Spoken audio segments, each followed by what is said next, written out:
নাইম কাসারে বলতে একটা everyone mention করে দিতে।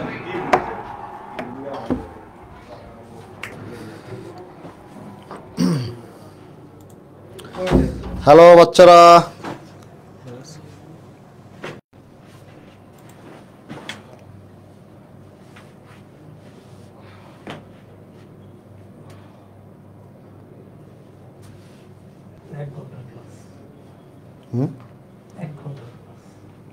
কে বললো তারা?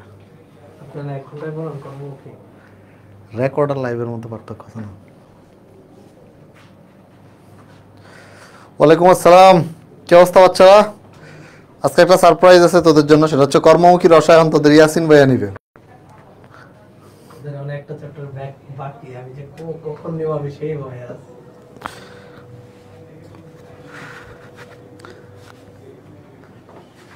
আজকে আমি অর্গানিক কেমিস্ট্রির শুট দিতেছিলাম, তো আমি পড়াইতেছিলাম যে যদি এই যৌগটা উৎপন্ন হয় তাহলে প্রচণ্ড দুর্গন্ধ হবে, আর দুর্গন্ধ হলেই বুঝবা এমন সময় শুভ আসছে, যে তোমাদের শুভ হয়ে আছে।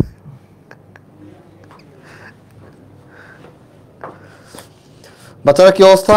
আমরা একটু 2 মিনিট ওয়েট করব তোমাদের আত্মীয় স্বজনদের জন্য, তোমাদের আঙ্কেল আন্টিদের জন্য, যারা এখনো ওয়েট করতেছে, ক্লাসে জয়েন করতেছে না তাদের জন্য।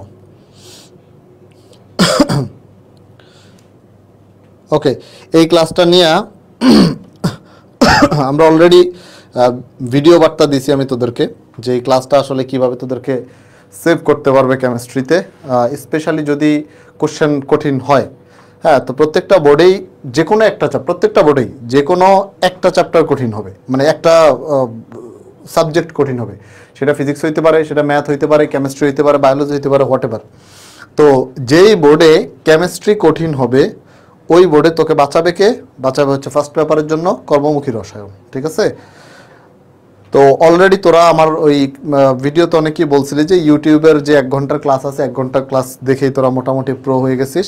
তো ওই 1 ঘন্টার ক্লাস যারা দেখছিস, ইটস ওকে, ফাইন, এটা ভালো। আর আজকের যে ক্লাসটা, এটা আরও গোছানো সুন্দরভাবে রিপ্রেজেন্ট করব, যাতে করে এই পিডিএফটা দেখলেই তোর মোটামুটি পরীক্ষার আগে আর কিছু দেখার দরকার নেই। আর টুকিটাকি কিছু জিনিস আছে যেটা আমি সাজেশন দিয়ে দিব, যে এটা এই করবি, ঠিক আছে? ওকে, তাহলে আয় আমরা দেরি না করে শুরু করে দিই। নয়নরাজ ভাইয়া, আপনার কপালে ওই সেলাইয়ের দাগটা কিসের? কি রে, সেলাইয়ের দাগও দেখা যায়? ক্লাসের পড়াশোনা ছাড়া বাকি যা যা দেখা যায় সব তোরা দেখিস, ক্লাসের পড়াশোনা ছাড়া সব দেখিস। আমার কোথায় সেলাইয়ের দাগ আছে এইগুলা নজরে পড়ে, কিন্তু কোথায় বিক্রিয়া শিখাইছি ওইটা নজরে পড়ে না। শয়তানের হাড্ডিগুলা। ওখানে আমি ওই যে আমার কলেজ তো ছিল সুন্দরবন আদর্শ কলেজ, ওটা বনের ভিতরে।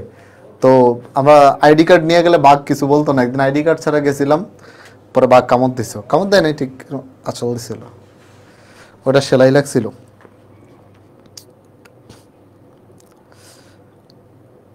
ওকে, তাহলে চলো আমরা শুরু করে দিই।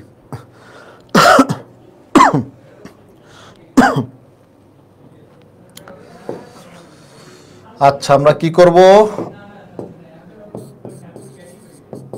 ইয়াসিন, ঠিক আছে।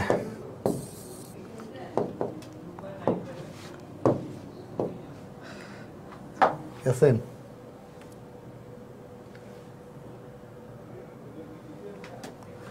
ওকে, সবাই খাতা কলম রেডি। পাশের বাসার বারান্দার পর্দাটা টেনে দাও যাতে দেখা না যায়।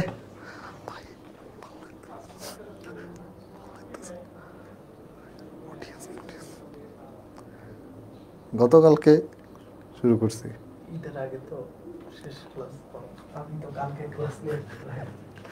Record this. হ্যাঁ, ওকে,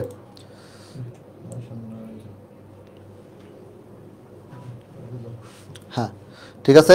তো আমরা আজকে টেনে ক্লাসটা শেষ করব এবং এই ক্লাস শেষে আমি ট্রাই করব তোদের সাথে কিছুক্ষণ কথা বলার জন্য, কারণ এই কোর্সটা যেহেতু শেষ হয়ে যাচ্ছে, কেমিস্ট্রিতে আজকে লাস্ট ক্লাস, তোদের মনে অনেক ধরনের প্রশ্ন থাকতে পারে। সো আমি লাস্টে চেষ্টা করবো 5-10 মিনিট দাঁড়িয়ে তোদের সাথে কথা বলতে, তোদের কমেন্টগুলো প্রশ্নগুলো নিব এবং উত্তর দেওয়ার ট্রাই করবো। হ্যাঁ, তো সবাই মনোযোগ দে, তাহলে ক্লাসটা আমরা দ্রুত শেষ করতে পারবো এবং যত দ্রুত শেষ করতে পারবো তোদের সাথে শেষে তত বেশি কথা বলতে পারবো। ওকে, তাহলে প্রথমে আমরা পড়বো প্রিজারভেটিভস ও খাদ্য সংরক্ষণ কৌশল।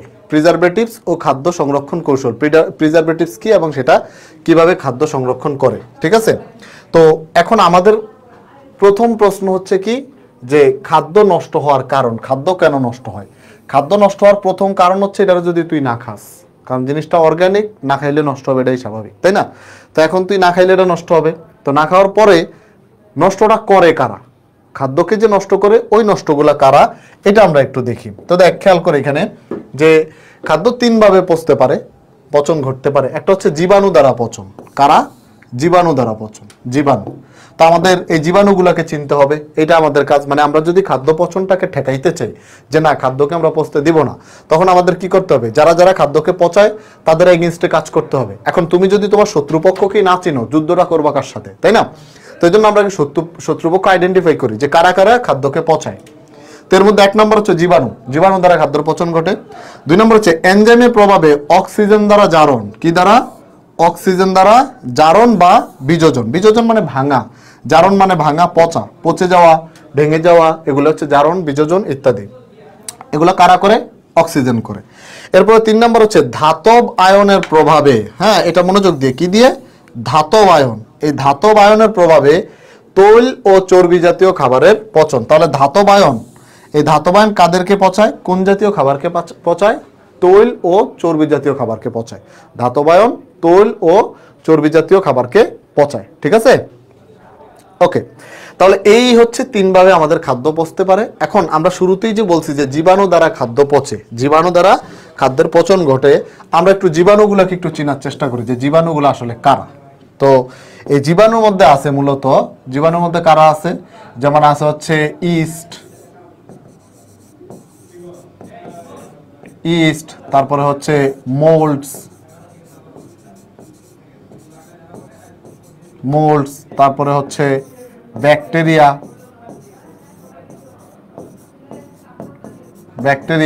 ইত্যাদি। এই যে জিনিসগুলো আছে, ইস্ট, মোল্ডস, ব্যাকটেরিয়া, এগুলো হচ্ছে আমাদের সেই সকল জীবাণু। এগুলো হচ্ছে আমাদের সেই সকল জীবাণু যারা কি করে? যারা হচ্ছে খাদ্যকে, এই যে জীবাণু দ্বারা যে পচন, এই পচনটা ঘটাইতে সাহায্য করে। ঠিক আছে, খাদ্যকে জীবাণু দ্বারা মানে যেই পচনটা হয়, এই পচনটা ঘটাইতে সাহায্য করে কারা? ইস্ট, মোল্ডস, ব্যাকটেরিয়া, এই ওস্তাদরা। হ্যাঁ, এরপরে খাদ্য পচনের শর্ত, মানে এরা থাকলেই যে পচে যাবে এমনটা না, এদের জন্য উপযুক্ত কিছু পরিবেশ লাগে। সেই পরিবেশটা কি? যদি এরকম হয় আমাদের যে খাদ্যটা, খাদ্যে যদি পানি উপস্থিত থাকে, খাদ্যে পানি উপস্থিত থাকলে এবং খাদ্যটা যেই পরিবেশে আছে, যেই জায়গায় আছে, বা খাদ্যের যে তাপমাত্রা, এই তাপমাত্রা যদি 30 থেকে 45 ডিগ্রি সেলসিয়াসের মধ্যে হলে, 30 থেকে 45 ডিগ্রি সেলসিয়াস হলে, ঠিক আছে? তাহলে এই ধরনের কেজে হচ্ছে আমার খাবারটা খুব ইজিলি পচে যাবে। এখন মনে কর 70 ডিগ্রি সেলসিয়াসের উপরে গেলে যেই কোনো জীবাণু মারা যায়।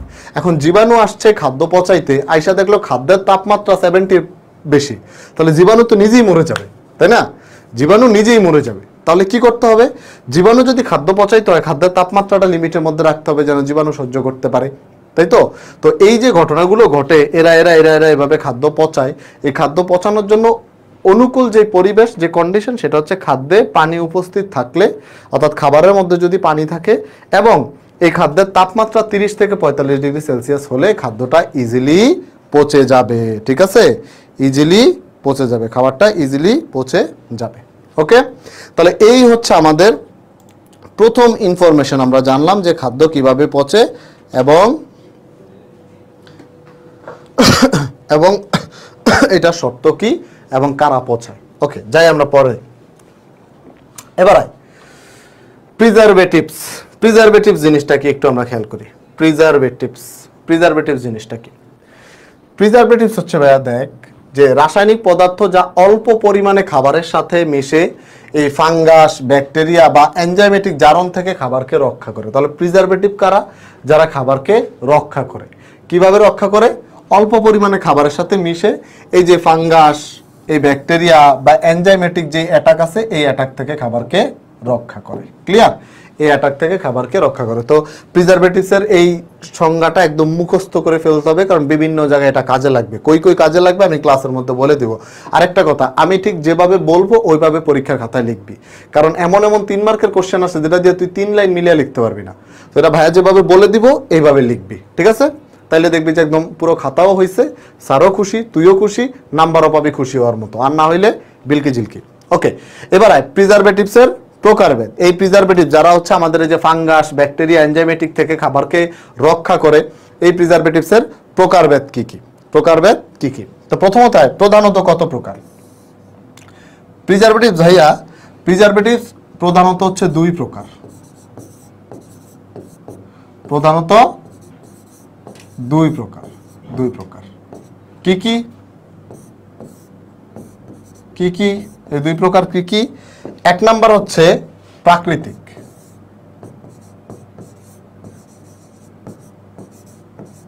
প্রাকৃতিক। আর 2 নাম্বার হচ্ছে কৃত্রিম।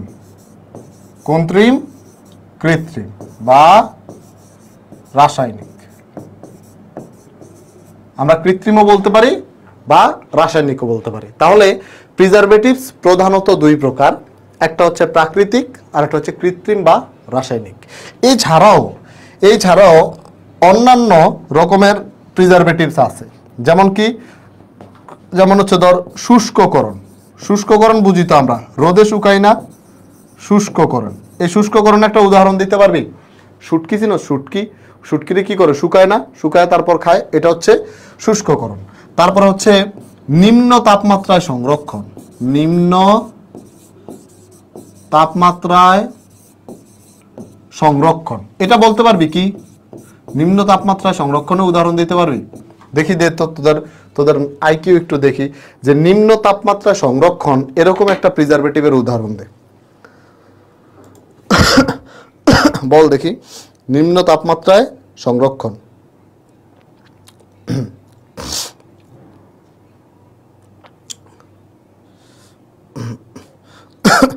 নাহিদা মিতা, কাউকে না চিনেও সবার প্রতি একটা ইমোশন কাজ করছে। বোন, তোর আল্লাহর দোহাই ইমোশনটারে কন্ট্রোল করে ক্লাসে মনোযোগ দে।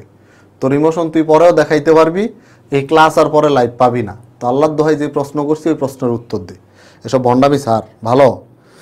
দেখ কি প্রশ্ন করছি আমি, যে হ্যাঁ এই তো রেফ্রিজারেটর, সাবাস। ফ্রিজে খাবার রাখা, নিম্ন তাপমাত্রায় ফ্রিজে খাবার রাখা। ফ্রিজ, লিকুইড নাইট্রোজেন, ফ্রিজ, ঔষধ, মাংস। আরে আরে আরে আরে আরে ঠিক আছে, ওকে ফাইন। অনেক উদাহরণ দিচ্ছে, সিম্পল, যে ফ্রিজে খাবার রাখি কি আমরা নিম্ন তাপমাত্রায় রাখি না? তো ওইটাই তো আর কি, এটা নিয়ে তো এত হওয়ার কিছু নাই, এত টেনশন হওয়ার কিছু নেই। খুব সিম্পল জিনিস, ইজিলি বলতে পারা উচিত ছিল। ওকে, ঠিক আছে। তাহলে এই গেল আমাদের প্রিজারভেটিভের প্রকারভেদ। এখন আমরা কি কি পড়ছি ভাইয়া? কি কি প্রিজারভেটিভ দেখছি? আমরা প্রিজারভেটিভ দেখছি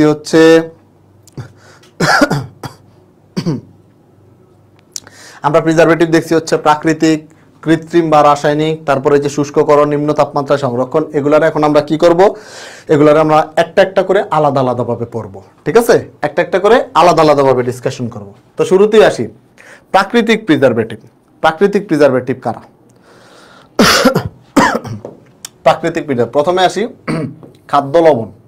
এইখানে কিছু মজার ইনফরমেশন আছে। হ্যাঁ, এইখানে কিছু মজার ইনফরমেশন আমি দিব। তার আগে বলি খাদ্য লবণ। আচ্ছা, খাদ্য লবণ দিয়ে কি ধরনের হয়, সংরক্ষণ হয়? এরকম দু একটা উদাহরণ দিতে পারবি? এরকম দু একটা উদাহরণ, যেমন চাঁদপুরে বাড়ি কারে আছে? লোনা ইলিশ সম্পর্কে তোরা জানিস? লোনা ইলিশ, যাদের বাড়ি চাঁদপুরে তারা এটা বেটার জানে যে লোনা ইলিশ, যে ইলিশের মধ্যে লবণ দিয়ে লোনা ইলিশ বিক্রি করা হয়। সারা বাংলাদেশের মানুষই জানে, কিন্তু চাঁদপুরের মানুষ যারা চোখের সামনে দেখে, বা হচ্ছে কক্সবাজারের ওইদিকে, বা হচ্ছে বরিশাল, সে শরীয়তপুর, এই টাইপের ওইদিকে, ঠিক আছে, এগুলা হয়। তো এই খাবার লবণ লোনা ইলিশ। এখন মজার ইনফরমেশনটা একটু পরে বলতেছি যে এই ধরনের প্রশ্ন আসে 3 মার্কের জন্য, তখন কি করবি? তো তখন কি করবি তার আগে একটু দেখি সরিষার তেল। সরিষার তেলকে আমরা কিভাবে ব্যবহার করতে পারি? আমরা বিভিন্ন ধরনের শাকসবজি, আচার এই ধরনের কাজে সরিষার তেলকে ব্যবহার করা হয়। সরিষার তেল কি ধর মনে কর শাকসবজি,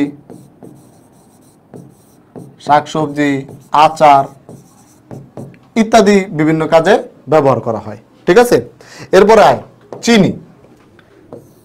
চিনিও একটা প্রিজারভেটিভ, প্রাকৃতিক প্রিজারভেটিভ। এখন এই যে প্রাকৃতিক প্রিজারভেটিভ চিনি, এটা কোন কোন কাজে ব্যবহার করা হয়? এটাও দেখবি তুই আচার তৈরিতে ব্যবহার করা হয়। আচার তৈরি, এই আচার তৈরির প্রসেসকে আবার বলা হয় পিকলিং। পিকলিং, তাই না? আচার তৈরির যেই প্রসেস আছে পিকলিং প্রসেস, এই প্রসেস অনুসরণ করে চিনি ব্যবহার করে এই সব জিনিস। তারপরে হচ্ছে আমাদের ভিনেগার, যেটা নিয়ে আমরা আজকে বিশাল পড়াশোনা করব। ভিনেগার নিয়ে এখন আর কথা না বলি, কারণ আজকের মেইন টপিক হচ্ছে ভিনেগার। ওকে, তাহলে এখন খেয়াল করে দেখ এই যে উদাহরণগুলা, এই যে ছোট ছোট জিনিসগুলা, এগুলা থেকে প্রশ্ন আসে কত মার্কের বলতো? এই যে ধর তোকে একটা প্রশ্ন করলো যে খাদ্য লবণে মানে প্রিজারভেটিভ হিসাবে খাদ্য লবণের ভূমিকা লেখো, বা সরিষার তেলে প্রিজারভেটিভ হিসাবে সরিষার তেলের ভূমিকা লিখো, প্রিজারভেটিভ হিসাবে চিনির গুরুত্ব আলোচনা করো। এটা কয় মার্কের কোশ্চেন বল? এটা কয় মার্কের কোশ্চেন দেখি, তোদের আইডিয়া শুনি আগে। এটা কয় মার্কের কোশ্চেন? দল লিখলো যে খাদ্য সংরক্ষণে চিনির ভূমিকা, খাদ্য সংরক্ষণে চিনির ভূমিকা বা সরিষার তেলের ভূমিকা।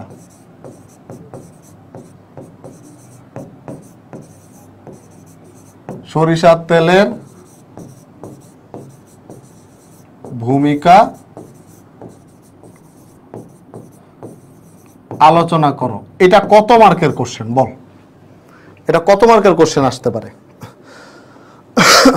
কত মার্কের কোশ্চেন আসতে পারে? এনিবডি এনি আইডিয়া যেটা কত মার্কের কোশ্চেন আসতে পারে? 2 মার্ক, 3-2 খ গ না রে ভাই, এটা 3 মার্ক বা 4 মার্কের কোশ্চেন। তো যদি আমরা কমও ধরি তাহলে এটা হচ্ছে 3 মার্কসের কোশ্চেন। এখন 3 মার্কে তুই কি বলবি? যে সরিষার তেল শাকসবজি আর আচার বানাইতে কাজে লাগে, শেষ। এখন তুই যদি কিছু না জানোস, লিখার স্টাইল না জানোস, তাহলে কি লিখবি? যে সরিষার তেল is very beautiful, I love সরিষার তেল, শীতকালে গোসলের পর গায়ে মাখি, চুলে দেই, সরিষার তেলের কি বলে এটাকে, ওই যে গরুর কালাভুনা করি সরিষার তেল দিয়ে, এগুলা আই লাভ সরিষার তেল, ঝাঁঝালো সুন্দর গন্ধ, মিষ্টি গন্ধ, জোস, এগুলা লিখিস। এগুলা লিখলে নাম্বারও পাবি ওই রকম, জোস দুটা গোল্লা দিবে। তো এখন এগুলো আসলে কিভাবে লিখতে হয়? হ্যাঁ, যদি এই প্রশ্নটা আসে যে প্রিজারভেটিভ হিসাবে সরিষার তেলে গুরুত্ব আলোচনা করো, তুই একদম শুরুই করবি প্রিজারভেটিভ দিয়ে, যে প্রিজারভেটিভ জিনিসটাকে। তখন তুই বলবি যে প্রিজারভেটিভ হচ্ছে ওই সকল পদার্থ যারা কি করে, যারা খাদ্যের সাথে মিশে খাদ্যকে এই জীবাণু থেকে এভাবে বাঁচায়, এরা হচ্ছে প্রিজারভেটিভ। তোর হইলো কি, এটা দিয়ে তুই এক প্যারা লিখলি। হ্যাঁ, এইবার তুই আসবি হচ্ছে যে এই প্রিজারভেটিভদের মধ্যে সরিষার তেল আসলে কোন প্রিজারভেটিভ? সরিষার তেল কোন প্রিজারভেটিভ? তুই বলবি যে এই প্রিজারভেটিভ কৃত্রিমও হয়, রাসায়নিকও হয়, ঠিক আছে, বা অন্যান্য প্রিজারভেটিভ আছে, যার মধ্যে আমাদের সরিষার তেল হচ্ছে কৃত্রিম প্রিজারভেটিভ। সরিষার তেল কৃত্রিম প্রিজারভেটিভ। এইবার পরের প্যারা থেকে তুই লেখা শুরু করবি যে সরিষার তেল কিভাবে। এইবার বলবি যে এই খাবারের মধ্যে, এগুলোর মধ্যে আমরা সরিষার তেল ব্যবহার করতে পারি, সরিষার তেল দিলে সেখানে ওই কি বলে এটাকে, জীবাণু বাঁচতে পারে না, খাদ্যবস্তু নষ্ট হয় না। এইবার তুই তোর ক্রিয়েটিভিটি অ্যাপ্লাই করবি, যত বানায় বুড়িয়া লেখা যাইতে পারে লিখবি। লিখার পরে আবার শেষ লাস্টে আরেকটা প্যারায় লিখবি উপরোক্ত আলোচনা থেকে আমরা জানি, এটা তোদেরকে শেখানোর কিছু নাই, যে উপরোক্ত আলোচনা থেকে জানি, বুঝতে পারলাম যে সরিষার তেল খুবই গুরুত্বপূর্ণ ভূমিকা পালন করে, হ্যান ত্যান। এখন মাঝখানে যে মেইন প্যারাটা, ওটা তুই আসলে কতটুকু বানাবি? সব বানাইতে গেলে তোরে বানায় ফেলবে স্যার, এটা করা যাবে না, ঠিক আছে? তাহলে এই জায়গাগুলোতে আমরা একটু কি করব? এই জায়গাগুলো হচ্ছে আমরা একটু বই থেকে রিডিং করব, বই থেকে রিডিং, জাস্ট রিডিং, মুখস্থ না। হ্যাঁ, বই থেকে রিডিং পড়বো এই জায়গাটা, যে বই কিন্তু আলাদা আলাদাভাবে লেখা আছে, সবগুলা আলাদা আলাদাভাবে লেখা আছে, যে চিনি নিয়ে একটা প্যারা লেখা আছে, এটা নিয়ে একটা প্যারা লেখা আছে, যে এত তাপমাত্রায় চিনি এই করতে পারে। তো অনেক কঠিন কিছু মুখস্থ করার দরকার নেই, জাস্ট রিডিং পড়বি, যেটা মাথায় থাকবে এটা নিজের মতো করে বানায় দিবি। মনে রাখবি, অনেক বেশি ইনফরমেশনের চেয়ে যতটুকু জানিস ততটুকু সুন্দরভাবে প্রেজেন্ট করা ইম্পর্টেন্ট। তো ভাইয়া তো বলেই দিলাম যে প্যারা প্যারা কিভাবে হইতেছে। প্রথমে প্রিজারভেটিভ কি, এর মধ্যে সরিষার তেল আসুক, চিনি আসুক, যেটা আসুক, সে কোন টাইপের প্রিজারভেটিভ, কার এগেনস্টে সে কাজ করে, তারপর সে কিভাবে কাজ করে, এই খাদ্যবস্তুর মধ্যে দিলে এইভাবে বস্তু থেকে নিজেকে রক্ষা করে, এরপর উপরোক্ত আলোচনা থেকে এইভাবে লিখার পরে তুই দাবি করতে পারবি যে আমার ফুল মার্ক দেন। অনেকে ভাবে কর্মমুখী রসায়ন অ্যান্সার করলে মনে ফুল মার্ক পাওয়া যায়। তোর মাথা, তুই লিখতে পারস না এই জন্য নাম্বার দেয় না। নাহলে বাংলায় মানুষ এ প্লাস পায় না, ছোটবেলায় ইসলাম শিক্ষায় এ প্লাস পাইছি না, কৃষি শিক্ষায় পাইছি না, তো এগুলা সামাজিক বিজ্ঞানে পাই না আমরা, কেমনে এগুলা? ওই এ প্লাস কোন জায়গাতে আসে? সব কি সায়েন্স, ইংলিশে মানুষ এ প্লাস পায় না। তো ব্যাপারটা হচ্ছে কত সুন্দরভাবে তুই রিপ্রেজেন্ট করতে পারতেছিস, ঠিক আছে? সো আর বেশি জ্ঞান দিচ্ছি না, হোপফুলি তোরা আমার কথা বুঝতে পারছিস। বুঝছস সবাই? বুঝছস কিনা বল, কথা ক্লিয়ার কিনা বল, সবাই বুঝছি?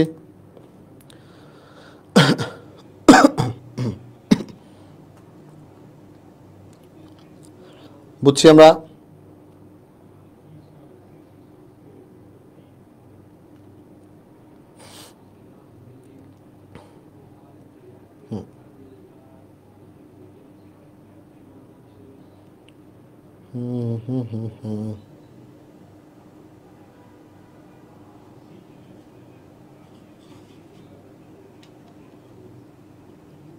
ওকে, ঠিক আছে।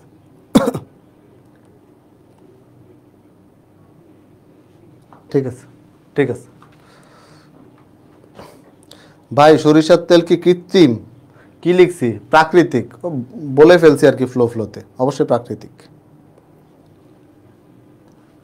ঠিক আছে, তাহলে যাই আমরা পরেরটাতে। আচ্ছা, এরপরে কি আছে? কৃত্রিম রাসায়নিক প্রিজারভেটিভস। ওকে, কৃত্রিম বা রাসায়নিক, প্রথমে আমরা কোনটা পড়ছি ভাইয়া? প্রথমে পড়ছি আমরা প্রাকৃতিক প্রিজারভেটিভস। কোনটা পড়ছি?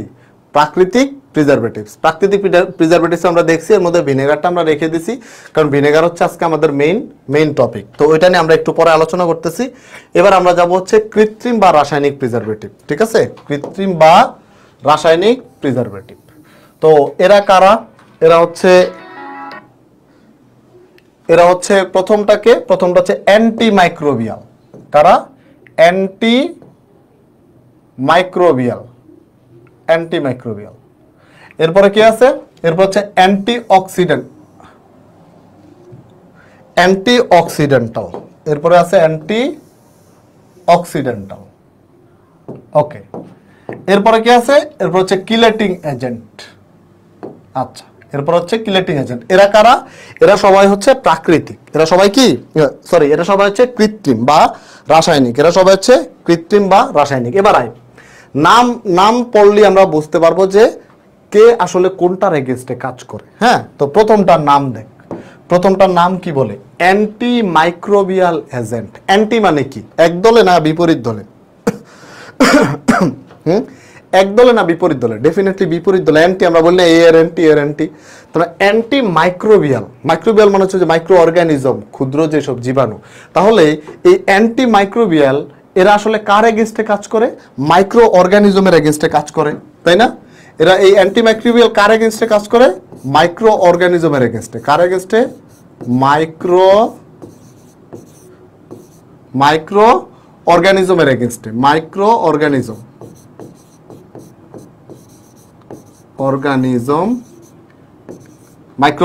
এরা কারা? এরা হচ্ছে ওই যে আমার সেই ইস্ট, হ্যাঁ, তারপর হচ্ছে মোল্ডস, ব্যাকটেরিয়া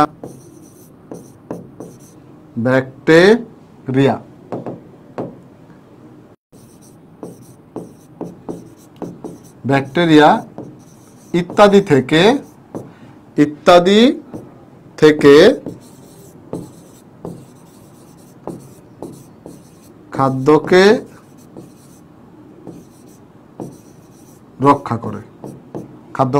রক্ষা করে। ঠিক আছে?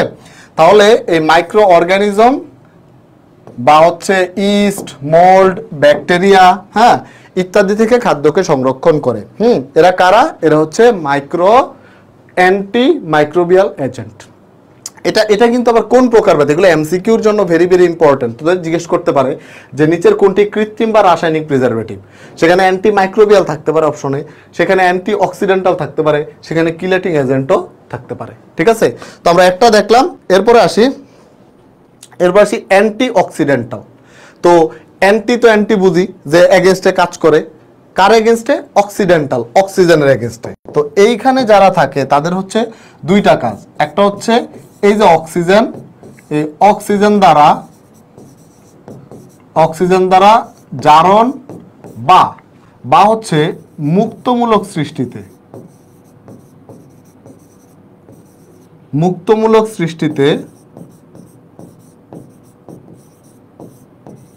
সৃষ্টিতে বাধা প্রদান করে, বাধা দেয়, সোজা হিসাব বাধা দেয়। তাহলে এরা কারা? অ্যান্টি অক্সিডেন্টাল এজেন্ট কারা? যারা হচ্ছে অক্সিজেন দ্বারা জারণ বা হচ্ছে মুক্তমূলক সৃষ্টিতে বাধা দেয়। তো মুক্তমূলক সৃষ্টিতে কি হয় না হয় এটা আমরা একটু পরে দেখতেছি। ক্লিয়ার? একটু পরে দেখতেছি। এরপর হচ্ছে 3 নাম্বার হচ্ছে কিলেটিং এজেন্ট। এই কিলেটিং এজেন্ট কারা? দেখ ভাইয়া, এই যে আমরা এখানে পড়ে আসছি যে ধাতব আয়নের প্রভাবে তৈল ও চর্বি জাতীয় খাবারের পচন। তো এখন আমরা যদি তৈল ও চর্বি জাতীয় খাবারকে পচন থেকে রোধ করতে চাই, তাহলে এই ধাতব আয়নকে কি করতে হবে? ধাতব আয়নকে বন্দি করে দিতে হবে। তো এই ধাতব আয়নকে যারা বন্দি করে দেয় তারা হচ্ছে কিলেটিং এজেন্ট। ঠিক আছে, তো এই কিলেটিং এজেন্ট কি করে? কিলেটিং এজেন্ট হচ্ছে আমার ধাতব আয়ন থেকে তেল বা চর্বি জাতীয় খাবারের পচন রোধ করে। ঠিক আছে, তাহলে কিলেটিং এজেন্ট কারা? কিলেটিং এজেন্ট হচ্ছে ধাতব আয়ন দ্বারা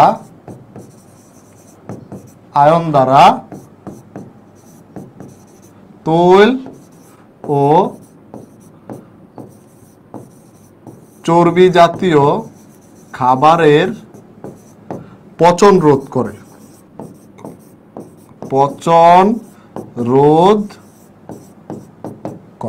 ঠিক আছে, ধাতব আয়ন দ্বারা তৈল ও চর্বি জাতীয় খাবারের পচন রোধ করে, তৈল ও চর্বি জাতীয় খাবারের পচন রোধ করে।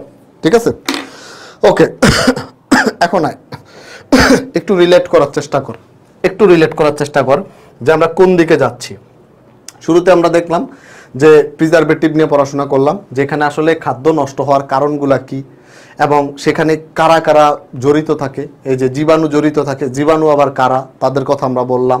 এরপরে অক্সিজেন দ্বারা কিভাবে পচে, ধাতব আয়ন দ্বারা পচে। এরপরে আমরা প্রিজারভেটিভের প্রকারভেদ নিয়ে কথা বললাম, যে এটা হচ্ছে কৃত্রিম বা রাসায়নিক, আর একটা হচ্ছে প্রাকৃতিক। এছাড়া অন্যান্য টুকিটাকি আছে।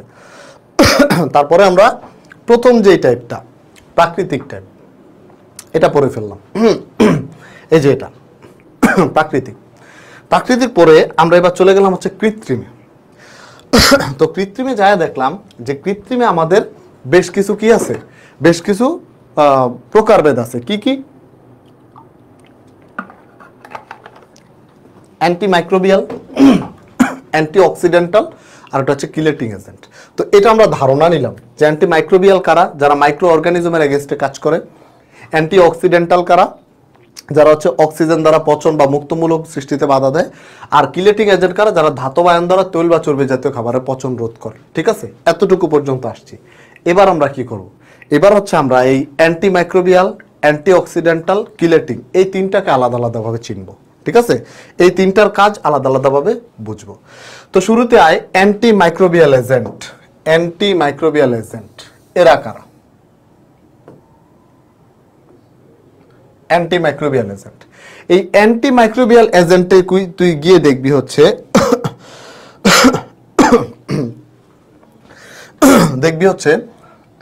সব ম্যাক্সিমাম হচ্ছে অ্যাসিড টাইপের জিনিসপত্র, ম্যাক্সিমাম অ্যাসিড টাইপের। যেমন দেখ, সোডিয়াম বেনজয়েট ও benzoic acid, potassium sorbate, sodium sorbate ও ক্যালসিয়াম সরবেট।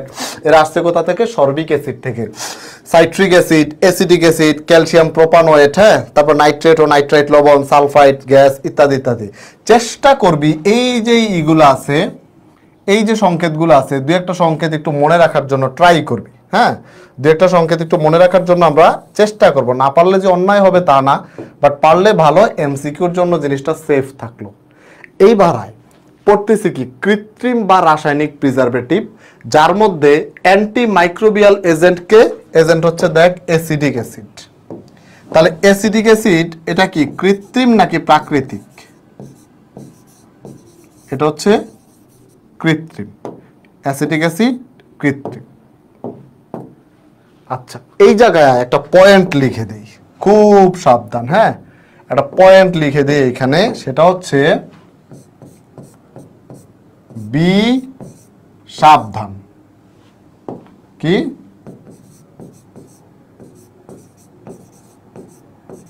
বি সাবধান। কি সাবধান হবি? বি সাবধান। কেন সাবধান হব? যদি দেখ বাচ্চারা, এই ভুলটা যেন না হয়,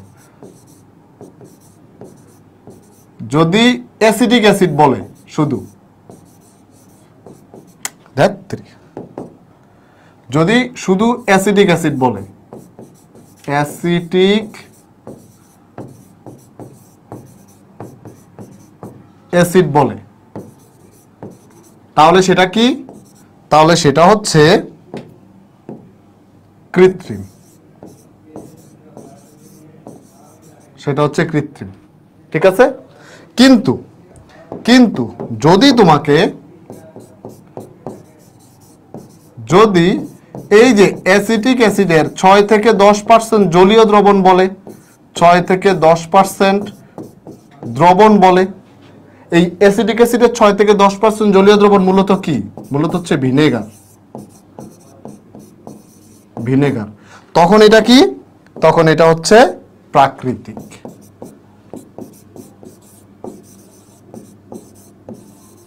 প্রাকৃতিক। এই জিনিসটা যেন গ্যাঞ্জাম না লাগে, ঠিক আছে? ভেরি ভেরি ইম্পর্টেন্ট জিনিস, এটা অনেকের মধ্যে গ্যাঞ্জাম লেগে যায়। এই দুইটা জিনিস আমরা ভালো করে মার্ক করে রাখবো। কি? যদি শুধু অ্যাসিটিক অ্যাসিড বলে, অনলি অ্যাসিটিক অ্যাসিড, তাহলে সেটা হচ্ছে কৃত্রিম। যদি অনলি অ্যাসিটিক অ্যাসিড বলে, সেটা কৃত্রিম বা রাসায়নিক, যেই নামে আমরা ডাকি। কিন্তু যদি অ্যাসিটিক অ্যাসিডের 6 থেকে 10% জলীয় দ্রবণ বলে, তাহলে সেটা কি? সেটা হচ্ছে ভিনেগার। আর ভিনেগার অলওয়েজ কি? প্রাকৃতিক। ভিনেগার অলওয়েজ প্রাকৃতিক। ভিনেগার অলওয়েজ প্রাকৃতিক। মনে থাকবে তো এটা? মনে থাকবে তো? এটা যেন ভুল না হয়, এটা এমসিকিউতে শিওর আসবে। এমসিকিউতে শিওর আসবে, সবাই এটা ভালো করে চেক দিয়ে নে। মনে থাকবে?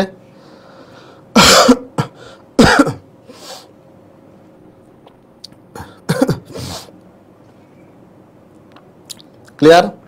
ভিনেগার।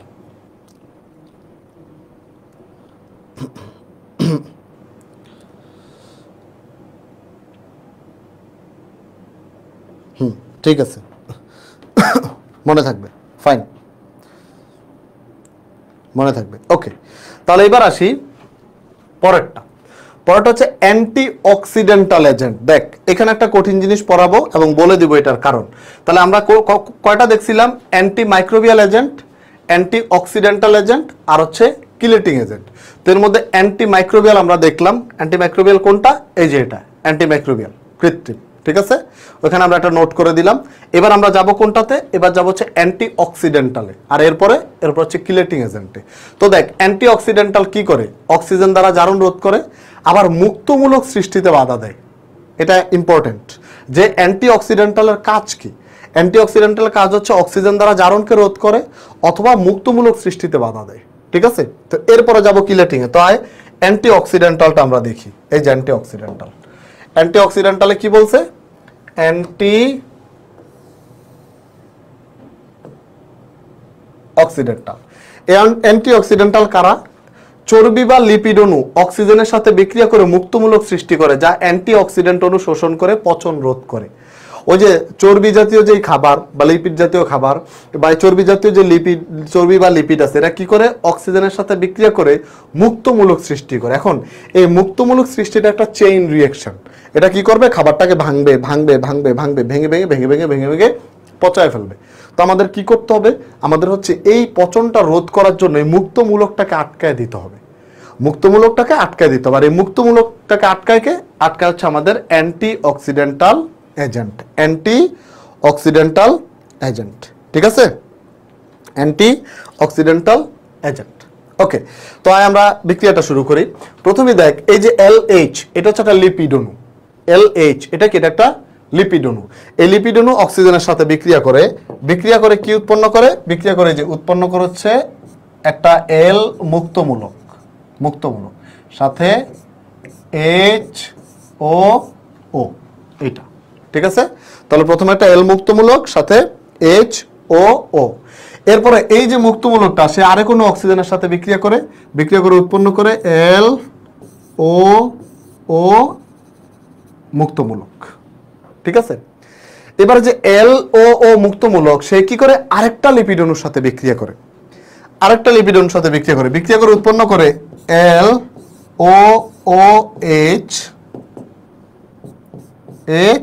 প্লাস আবার সেই L মুক্তমূলক। মানে মুক্তমূলক একবার তৈরি হওয়া শুরু করলে এটা কন্টিনিউয়াসলি তৈরি হইতেই থাকে, ঠিক আছে। কন্টিনিউয়াসলি তৈরি হইতেই থাকে। তারপরে এই যে LOOH, এই যে ভদ্রলোক সে আবার ভাঙে, ভেঙে কি করে? ভেঙে আবার এই যে L মুক্তমূলক সাথে HOO। এখন দেখ, এই যে কন্টিনিউয়াসলি মুক্তমূলক তৈরি হইতে আছে, এবার কি করবে? এই যে এলটা আরে কোনো লিপিডকে অ্যাটাক করবে, আবার একটা মুক্তমূলক তৈরি হবে, আবার একটা লিপিডকে অ্যাটাক করবে, আবার মুক্তমূলক। এভাবে কি হবে? লিপিড খাবারটাকে ভেঙে চুরে একদম পচায় নাই করে দিবে। তো আমাদের কি করতে হবে? আমাদের হচ্ছে ওস্তাদরা আটকাইতে হবে, এই এল যেটা এটাকে আটকাইতে হবে। তো এইটাকে আটকানোর জন্য আমরা দেখ, এইখানে যে এল মুক্তমূলক এটার সাথে আমরা AH যোগ করি। এই AHটা কি? AHটা হচ্ছে অ্যান্টি অক্সিডেন্টাল এজেন্ট। এটা কি? এটা হচ্ছে আমাদের সেই antioxidental agent AOA, antioxidental agent কে? AH। এটা তো এইটা বিক্রিয়া করে কি উৎপন্ন করে ভাইয়া? এরা দুজন বিক্রিয়া করে উৎপন্ন করে এই LH সাথে হচ্ছে A। এইখানে আর কোনো মুক্তমূলক সৃষ্টি হয় না। এখন দেখ, এখন এই যে LH এটা এখন কি? এটা হচ্ছে এখন একটা স্থায়ী লিপিড অণু, স্থায়ী লিপিড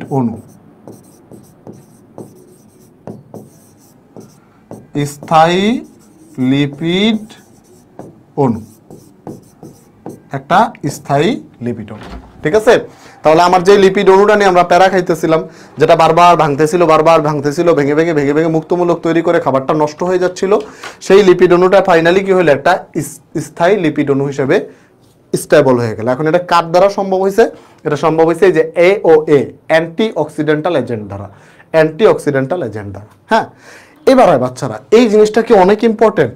না, বোর্ড পরীক্ষার জন্য এটা অনেক ইম্পর্টেন্ট না। এটা না পড়ে গেলেও হবে, কিন্তু ব্যাপারটা হচ্ছে তুই যখন একটা চ্যাপ্টারের উপর নির্ভর করবি যে অন্য কোনো চ্যাপ্টারে প্রশ্ন 19-20 হইলে আমি এই চ্যাপ্টারের উপর ভরসা করব, তখন এই চ্যাপ্টারের থেকে কোনো কিছু বাদ দেওয়া উচিত না। তো এই জন্য ভাই এই জিনিসটা পড়ায় দিলাম, জাস্ট দেখে রাখ। পরীক্ষার আগের রাতে একবার লিখবি, জিনিসটা একবার লিখে পরীক্ষার হলে যাবি। যদি আসে, ইনকেস যদি আসে তখন কাজে লাগবে, বাট আসার পসিবিলিটি নর্মালি কম, কারণ বিগত বছরে কখনোই আসে নাই। হ্যাঁ, বিগত বছরে কখনোই এই বিক্রিয়াটা অন্তত আসে নাই। তো যদি প্রশ্ন কঠিন হয়ে যায় সেজন্য একটা খুব কঠিন তো না রে ভাই।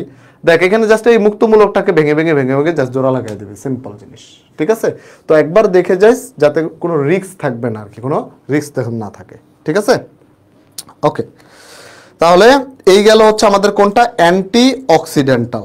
এই গেল কোনটা? এগুলো হচ্ছে আমাদের অ্যান্টি অক্সিডেন্টাল। এইবার আমরা যাব হচ্ছে লাস্ট ওয়ান।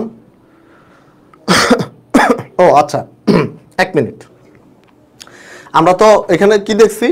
অ্যান্টি অক্সিডেন্টাল এজেন্টের ডেফিনেশন দেখলাম যে এরা কারা। তারপর আমরা দেখলাম যে একটা লিপিড অণু কিভাবে মুক্তমূলকের মধ্যে ভেঙে চুরে নাই হয়ে যায়।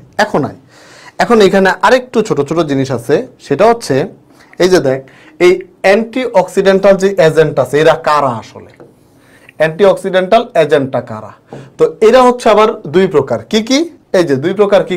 দেখ, একটা হচ্ছে অক্সিজেন অণুর সাথে, বা আমি ওই পেজে যে লিখছি ওইটা দেখায় আরো বেটার, যে অক্সিজেন দ্বারা জারণ রোধ করবে, আর একটা হচ্ছে মুক্তমূলক দ্বারা সৃষ্টিতে বাধা দিবে। তাহলে দুই ধরনের হইতে পারে এখানে। এই অ্যান্টি অক্সিডেন্টাল কয় ধরনের হবে? দুই ধরনের। একটা হচ্ছে যারা অক্সিজেন দ্বারা জারণকে বাধা দিবে, আর একটা হচ্ছে মুক্তমূলক সৃষ্টিতে বাধা দিবে। তাহলে এইখানে ব্যাপারটা এরকম, এই যে দেখ, এখানে এরা দুই প্রকারের হবে। একটা কি, একটা হচ্ছে অক্সিজেন শোষণকারী বিক্রিয়া, সরি অ্যান্টিঅক্সিডেন্টাল এজেন্ট। কারা? অক্সিজেন শোষণকারী অ্যান্টিঅক্সিডেন্টাল এজেন্ট। এরা কারা? এরা হচ্ছে এই যে বিভিন্ন ভিটামিন, সালফাইড লবণ ইত্যাদি। যদি কোনো ভিটামিনের নাম দেখোস তাহলে বলবি কে, সে হচ্ছে অক্সিজেন শোষণকারী। কে? অ্যান্টিঅক্সিডেন্টাল এজেন্ট। অ্যান্টিঅক্সিডেন্টাল এজেন্ট, তার মধ্যে অক্সিজেন শোষণকারী এরা। কারণ অ্যান্টিঅক্সিডেন্টাল এজেন্ট কয় প্রকার? দুই প্রকার। একটা হচ্ছে যারা অক্সিজেন শোষণ করে, আর একটা হচ্ছে যারা মুক্তমূলক শোষণ করে। তো অক্সিজেন শোষণ করে কারা? যারা বিভিন্ন ভিটামিন এবং সালফাইড লবণ আছে। তো কোনো সালফাইড লবণ দেখলে বলবি এটা, কোনো ভিটামিন দেখলে বলবি কে? অ্যান্টিঅক্সিডেন্টাল অক্সিজেন শোষণকারী। এরপরে আছে কারা? এরপরে হচ্ছে মুক্তমূলক শোষণকারী। এই মুক্তমূলক শোষণকারী একটু প্যারা দিবে আমাদেরকে। এটা হচ্ছে পরের পেজে আমরা দেখতেছি। এইটা প্লিজ টার্ন আপ। এটা এই যে এরা, এই নামগুলা দেখ, এই নামগুলা কারা? এরা হচ্ছে মুক্তমূলক শোষণকারী। মুক্তমূলক শোষণকারী কে কে আছে? এই যে দেখ, BHA butylated hydroxy anisole, butylated hydroxy toluene BHT, TBHQ tertiary butyl hydroquinone, তারপর হচ্ছে প্রোপাইল গ্যালেট। অত্যন্ত দুঃখের বিষয়, এগুলো সবগুলোর নাম মুখস্থ করতে হবে এবং স্ট্রাকচারগুলা ভালো করে দেখে রাখতে হবে, কারণ এইগুলা MCQতে প্রচুর আসে।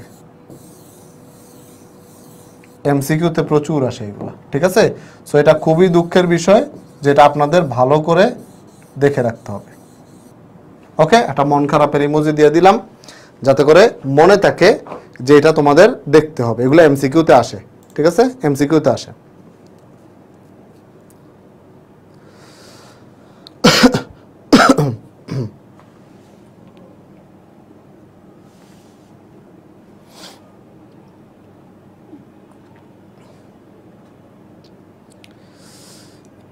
ওকে, ঠিক আছে।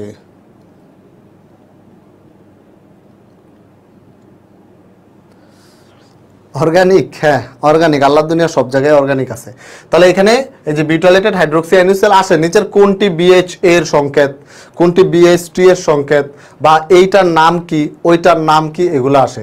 বা এইটা আসলে কি, তখন তুই বলতে পারবি এটা হচ্ছে অ্যান্টিঅক্সিডেন্টাল এজেন্ট। এখন বলতে পার যে অ্যান্টিঅক্সিডেন্টাল এজেন্টের মধ্যে এরা কারা? এরা কি মুক্তমূলক শোষণকারী নাকি এই যে এরা এই অক্সিজেন শোষণকারী? তখন বলতে পারবি যে এরা হচ্ছে মুক্তমূলক শোষণকারী, ঠিক আছে? তো এই টাইপগুলো আমরা একটু ভালোভাবে দেখব। এরপর একটা ইম্পর্টেন্ট জিনিস আমরা পড়বো, সেটা হচ্ছে প্যারাবেন। প্যারাবেন এটা কি? এটা হচ্ছে প্যারাবেন। ওকে, তাহলে দেখ প্যারাবেন জিনিসটা কি, এটা ভেরি ভেরি ইম্পর্টেন্ট। এই জিনিসটা আমি এক্সট্রা পড়াচ্ছি, এটা মাথায় রাখবি তোরা, পরীক্ষায় আসে। প্যারাহাইড্রোক্সি বেনজোইক অ্যাসিডের এস্টার, প্যারাহাইড্রোক্সি বেনজোইক অ্যাসিডের এস্টার। এরা কারা? এরা হচ্ছে প্যারাহাইড্রোক্সি বেনজোইক অ্যাসিডের এস্টার। খাদ্য সংরক্ষক হিসেবে ব্যবহৃত হয় এবং ব্রেস্ট ক্যান্সার ও বালিকাদের অগ্রিম বয়ঃসন্ধি ঘটায়, ঠিক আছে? তো এরা আসলে কিভাবে হয়? ধর প্যারাহাইড্রোক্সি বেনজোইক অ্যাসিডের এস্টার, এরা কারা? এরা হচ্ছে প্যারাবেন। এরা কি করে? এরা হচ্ছে খাদ্য সংরক্ষক হিসেবে ব্যবহৃত হয়। কি হিসাবে? খাদ্য সংরক্ষক। এখন তুই একটা জিনিস খাদ্য সংরক্ষক হিসেবে ব্যবহার করলি, কোনো না কোনো ভাবে সেটা তোর পেটে যাবে। গেলে সেটা আসলে ক্ষতিটা হয় কি? তো সেইখানে যেটা হইতে পারে, আমাদের মা বোনদের ব্রেস্ট ক্যান্সার হইতে পারে, এইটা একটা ফ্যাক্ট। আর একটা হচ্ছে বালিকাদের অগ্রিম বয়ঃসন্ধি ঘটায়। অগ্রিম বয়ঃসন্ধি, অগ্রিম বয়ঃসন্ধি ঘটায়। ধর বায়োলজি বইয়ে তোরা মানে বেটার হয়তো ইনফরমেশন পাবি যে বয়ঃসন্ধির একটা নির্দিষ্ট বয়স থাকে, তাই না? বয়ঃসন্ধির একটা নির্দিষ্ট বয়স থাকে। তো ওই বয়সের আগে যদি তোর কি হয়, মানে কি বলে এটাকে, এই বয়স, ওই বয়সের আগেই যদি বয়ঃসন্ধি হয়ে যায়, তো এটা আসলে একটা ডেট্রিমেন্টাল ইফেক্ট থাকে শরীরের উপর, ক্ষতিকর প্রভাব থাকে। তো ওই ক্ষতিকর প্রভাবগুলো ঘটায় কে? প্যারাবেন ঘটায়। তা এখন বল, প্যারাবেন তুই এটা একটা খাদ্য সংরক্ষক হিসেবে ব্যবহার করলি, কিন্তু এটা উল্টা ক্ষতি হয়ে গেল, উল্টা ক্ষতি হয়ে গেল। তো এটা কি খাদ্য সংরক্ষক হিসেবে ব্যবহার করা যাবে? এটা কি খাদ্য সংরক্ষক হিসেবে ব্যবহার করা যাবে কিনা বল?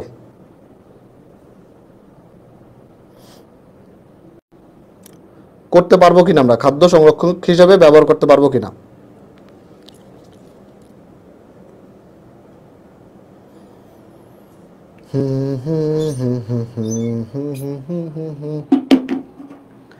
খাদ্য সংরক্ষক হিসেবে এটা ব্যবহার করতে পারবো না, পারবো না, অবশ্যই না, ঠিক আছে, পারবো না। তাহলে এখন এই প্যারাবনগুলো আসলে কারা? দেখ লেখা আছে প্যারা হাইড্রোক্সি বেনজোইক অ্যাসিডের এস্টার, প্যারা হাইড্রোক্সি বেনজোইক অ্যাসিডের এস্টার। তাহলে এটার স্ট্রাকচারটা হবে এইরকম, দেখ এই যে এটা হচ্ছে বেনজোইক অ্যাসিডের এস্টার বলছে, তার মানে সি ডাবল ও আর হবে। আর প্যারা হাইড্রোক্সি তার মানে প্যারা পজিশনে কি হবে? হাইড্রোক্সি মূলক হবে, ঠিক আছে। এই যে প্যারাবেনটা এটার নাম হচ্ছে অ্যালকাইল প্যারাবেন, কারণ এখানে কি গ্রুপ আছে? অ্যালকাইল গ্রুপ আছে। এটার নাম হচ্ছে অ্যালকাইল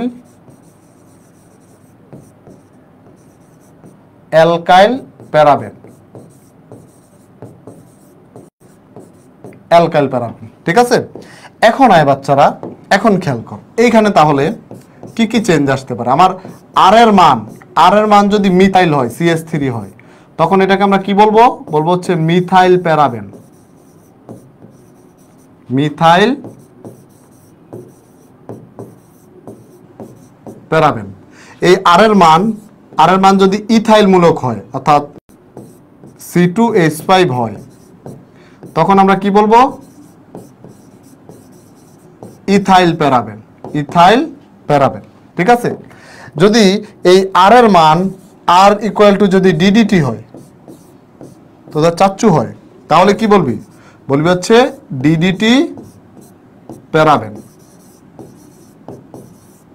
প্যারাবেন। আর এর মান যদি উগান্ডা হয়, তাহলে কি বলবি? উগান্ডা প্যারাবেন, ঠিক আছে। তাহলে এটার নাম কি হবে সেটা ডিপেন্ড করে আর এর উপরে। মিথাইল হলে মিথাইল প্যারাবেন, ইথাইল হলে ethyl paraben, DDT paraben, Uganda paraben, আল্লাহ দুনিয়া যা আসবে তাই প্যারাবেন, ঠিক আছে। আল্লাহ দুনিয়ায় যা আসবে তাই প্যারাবেন। আয় এরপরে আয় কিলেটিং এজেন্ট, কৃত্রিম বা রাসায়নিক কিলেটিং এজেন্ট। তো এই কিলেটিং এজেন্ট জিনিসটা কি ভাইয়া? এই কিলেটিং এজেন্ট হচ্ছে, এটাকে আমরা একটা ভাষায় করতে পারি, লিখতে পারি, সেটা হচ্ছে ক্র্যাবস ক্ল, ক্র্যাবস ক্ল। ওই যে কাঁকড়া আছে না, কাঁকড়া এমন মনে করে যায় কাঁকড়া থাবার মতো। কাঁকড়া দেখবি যখন মানে হেঁটে হেঁটে যায়, হ্যাঁ, তখন দেখবি যে হাত আঙুলগুলো এভাবে মানে যেই দিক দিয়ে যায়, একটা জায়গায় যদি কাঁকড়া বসে চারপাশ দিয়ে কি করে জায়গাটাকে ঘিরে ফেলে, বা এইভাবে যদি ধরে দুপাশ থেকে ঘিরে ফেলে। তো এই ক্র্যাবস ক্ল এটাকে এরকম ভাবে এই জন্যই বলা হয়েছে যে এরা কি করে, কিলেটিং এজেন্ট যারা, তারা কি করে, তারা ওই যে ধাতব আয়নকে চারিদিক থেকে ঘিরে ফেলে। কিলেটিং এজেন্টের কাজ কি? কিলেটিং এজেন্টের কাজ কি? যেখানে লেখা আছে ধাতব আয়ন দ্বারা তৈল ও চর্বি জাতীয় খাবারের পচন রোধ করে। ধাতব আয়ন দ্বারা তেল ও চর্বি জাতীয় খাবারের যে পচনটা সেটা রোধ করে। কিভাবে করে? সেটা হচ্ছে ও ধাতব আয়নকে চারিদিক থেকে ঘিরে ফেলে। ধাতব আয়নকে চারিদিক থেকে কি করে? ঘিরে ফেলে। এখন ধাতব আয়ন তো মনে কর বীরের মতো আসছে যে আমি আজকে খাবারকে পচায় একদম নাই করে দিব। আইসা দেখলো তারে কেউ একজন চারিদিক থেকে ঘিরে ফেলছে, সে আর খাবারের কাছে যাইতে পারে না। তো সে যদি খাবারের কাছে যাইতে না পারে, সে খাবার পচাইতে পারবে? পারবে না, ঠিক আছে। তাহলে যে ক্র্যাবস ক্ল, এরা কারা? এরা হচ্ছে ধরে যে ইডিটিএ, তারপর ইএন, ইথিলিন ডায়ামিন। ইডিটিএ কি? এটা হচ্ছে ethylene diamine tetra acetic acid বা টেট্রা অ্যাসিটেট। আর ইএন কি? ইএন হচ্ছে ইথিলিন ডায়ামিন। এরা কি করে? এরা হচ্ছে ওই যে ধাতব আয়নের সাথে সন্নিবেশ বন্ধন গঠন করে ধাতব আয়নকে ঘিরে রাখে। তো ওই যে আমরা বলি যে এই কিলেটিং এজেন্ট ধাতব আয়নকে চারদিক থেকে ঘিরে ফেলে। কিভাবে ঘিরে ফেলে? সন্নিবেশ বন্ধন গঠনের মাধ্যমে। কি করে? ধাতব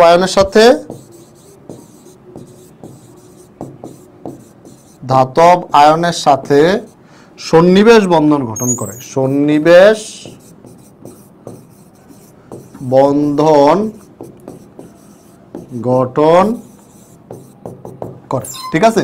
যেমন ধর আমরা হচ্ছে ধর কোবাল্ট 3+, এই আয়নটা ধর খাদ্যদ্রব্যকে করে নষ্ট করে। এই আয়নটা কি করে? খাদ্যদ্রব্য নষ্ট করে। এখন আমরা চাইলাম কি? আমরা চাইলাম হচ্ছে এই আয়নটা যাতে খাদ্যদ্রব্য নষ্ট করতে না পারে, সেজন্য আমরা কি দিলাম? সেজন্য আমরা দিলাম হচ্ছে ধর EDTA, ethylene diamine tetra acetate. হ্যাঁ, তো এইটা হচ্ছে একটা হেক্সাডেন্টেড লিগ্যান্ড। হেক্সাডেন্টেড মানে 6টা সন্নিবেশ বন্ধন গঠন করতে পারে। তো তুই যখন ইডিটি এখানকে দিলে এই কি করে যে এই দিক থেকে, হ্যাঁ, এই দিক থেকে, তারপর মনে কর এই দিক থেকে, তারপরে এই দিক থেকে, তারপরে এই দিক থেকে, এই দিক থেকে, এই দিক থেকে, 6 দিক থেকে আয়নটাকে এভাবে ধরে রাখে। তো একটা আয়নকে তুই যদি 6 দিক থেকে ঘিরে ফেলিস, তাহলে ওই আয়নটা, ওই ধাতব আয়নটা খাবারের কাছে যাইতে পারবে? পারবে না। তো এই যে যারা এই কাজটা করে তাদেরকে বলা হয় কিলেটিং এজেন্ট। কি বলা হয়? Chelating agent. এরা কারা? এরা হচ্ছে EDTA EN, ethylene diamine tetra acetate অথবা ইথিলিন ডায়ামিন, এই ধরনের যৌগ যারা আছে তারা। এখন এইটার যদি স্ট্রাকচার সহ আঁকায়া দেই, এই জিনিসটা লাগবে না আসলে, এই লেভেলে এটা পড়ার দরকার নেই। জাস্ট আমি যে কথাগুলো বলছি এগুলো বাংলায় লিখতে পারলেই হচ্ছে, আর কিচ্ছু না। ঠিক আছে? যে এরা কি করে? এরা সন্নিবেশ বন্ধন গঠনের মাধ্যমে খাদ্যবস্তুকে ধাতব আয়ন থেকে রক্ষা করে। Just enough. ক্লিয়ার? বুঝতে পারছি সবাই?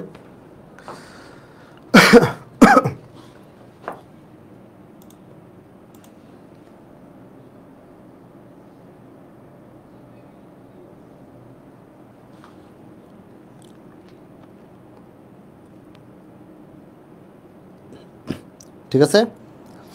ওকে। আচ্ছা, এরপর আসি অন্যান্য প্রিজারভেটিভ। অন্যান্য প্রিজারভেটিভের মধ্যে কে আছে? অন্যান্য প্রিজারভেটিভ, তো অন্যান্য প্রিজারভেটিভ অলরেডি আমরা পড়ে আসছি। এখানে কে আছে?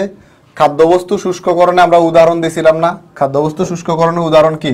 উদাহরণ হচ্ছে ওই যে শুটকি, শুটকি, তারপর যে কিসমিস আছে, কিশমিশ না কিসমিস জানি না, এই বানান আমি জানি না, কিশমিশ না কিসমিস কিছু একটা হবে ইত্যাদি, এই টাইপের জিনিসপত্র। হ্যাঁ, তাহলে শুটকি, কিসমিস, এই টাইপের জিনিস। আরেকটা কি? আরেকটা হচ্ছে নিম্ন তাপমাত্রায় সংরক্ষণ, অর্থাৎ আমরা যে ফ্রিজে খাবার রাখি, বরফ রাখি, এই জিনিসগুলো। তো নিম্ন তাপমাত্রায় সংরক্ষণ করলে আসলে হয় কি, এই জিনিসটা একটু আমাদের জানতে হবে। সেটা হচ্ছে নিম্ন তাপমাত্রায়, এই লাইনটা মনে রাখতে হবে ভাই, যে লাইনটা লিখতেছি এই লাইনটা লিখতে হবে। নিম্ন তাপমাত্রায়, নিম্ন তাপমাত্রায় খাদ্যে উপস্থিত পানি কি হয়? পানি বরফ হয়ে যায়, বরফ হয়ে যায়। এখন যে জীবাণুটা আমাদের থাকে, এই জীবাণুটা কোথায় থাকে? পানিতে থাকে। তো পানিটা যখন বরফ হয়ে যায়, এতে করে জীবাণুটাও কি হয়? জীবাণুটাও কি হয়? যে ব্যাকটেরিয়াটা থাকে, ব্যাকটেরিয়াটা কি হয়? ব্যাকটেরিয়াটাও বরফ হয়ে যায়। ফলে ফলে ব্যাকটেরিয়ার যে সাইটোপ্লাজম আছে, ব্যাকটেরিয়ার সাইটোপ্লাজম ভেঙে যায়। সাইটোপ্লাজম ভেঙে যায়। ব্যাকটেরিয়ার কি হয়? ব্যাকটেরিয়ার সাইটোপ্লাজম ভেঙে যায়। এখন কারো যদি সাইটোপ্লাজম ভেঙে যায়, তাহলে তার অবস্থাটা কি হবে? তার অবস্থা হবে এই যে এরকম, RIP, rest in peace. Bacteria কি হয়? খালাস। ওকে, তাহলে এই হচ্ছে আমাদের টুকিটাকি এতক্ষণ যাবত আমরা প্রিজারভেটিভ নিয়ে আলোচনা করলাম। এতক্ষণ যাবত আমরা কি নিয়ে আলোচনা করছি? প্রিজারভেটিভ নিয়ে আলোচনা করছি, যে কত ধরনের প্রিজারভেটিভ হইতে পারে, কোন কোন প্রিজারভেটিভ থেকে কি টাইপের প্রশ্ন আসতে পারে, এবং আমি কোনটা কিভাবে পরীক্ষার হলে লিখবি সেটা পর্যন্ত বলে দিছি। একটা পার্টিকুলার জায়গায় আমি বলছি বই থেকে কিছু জিনিস রিডিং পড়তে, আমি যেভাবে ইনস্ট্রাকশন দিতেছি এই ক্লাসটাতে ওইভাবেই পড়বি, তাহলে ইনশাল্লাহ একদম, মানে যদি 10 মার্কের অ্যান্সার করিস 10-এ 10 দিতে স্যার বাধ্য থাকবে। ওকে, এরপরে আরেকটা এক্সট্রা টার্ম এখানে পড়াবো আমরা, সেটা হচ্ছে ওয়াটার অ্যাক্টিভিটি বা AW। ইংরেজিতে হচ্ছে ওয়াটার অ্যাক্টিভিটি, বাংলাতে হচ্ছে পানি সক্রিয়তা। এই জিনিসটা কি? এই জিনিসটা হচ্ছে খাদ্যবস্তুতে পানির পরিমাণ ডিভাইডেড বাই আশেপাশে পরিবেশে জলীয় বাষ্পের পরিমাণ। ধর এই রুমে একটা খাদ্য আছে, ওই খাদ্যের মধ্যে কি পরিমাণ পানি আছে সেইটা ডিভাইডেড বাই এই যে রুমে কি পরিমাণ জলীয় বাষ্প আছে সেইটা। এই যে রেশিওটা, এই রেশিওটাকে বলা হয় পানি সক্রিয়তা। ঠিক আছে? পানি সক্রিয়তা বা AW। এখন এটা শানে নজুল কি? এটা কেন নাজিল হয়েছে? এটা দিয়ে আমরা কি করব? তো এটা শানে নজুল হচ্ছে এই যে AW ইজ প্রপোর্শনাল টু পচন। মানে কি? মানে AW এর মান যত বেশি হবে খাদ্যবস্তু তত তাড়াতাড়ি পচে যাবে, AW এর মান যত কম হবে খাদ্যবস্তু তত বেশি দিন ভালো থাকবে, পচবে কম। ঠিক আছে? এটার স্ট্যান্ডার্ড ভ্যালু কত? স্ট্যান্ডার্ড ভ্যালু হচ্ছে less than or equal 0.6, less than or equal 0.6, 0.6 এর নিচে থাকলে অথবা 0.6 পর্যন্ত থাকলে ইটস ওকে, এর বেশি গেলেই ঝামেলা, ঠিক আছে, এর বেশি গেলেই ঝামেলা। ওকে, আচ্ছা, এরপরে আসি ফাইনালি আমাদের আজকের ক্লাসের অন্যতম মেইন টপিক ভিনেগার। ভিনেগার, তো যতদূর আমরা ক্লাসটা নিলাম, যতদূর আমরা পড়লাম অতটুকু ক্লিয়ার আছে কিনা, এরপর আমরা ভিনেগার শুরু করব। বল সবাই, অতটুকু পর্যন্ত ক্লিয়ার? হোপফুলি আমরা পারবো ইনশাল্লাহ, পারবি সবাই?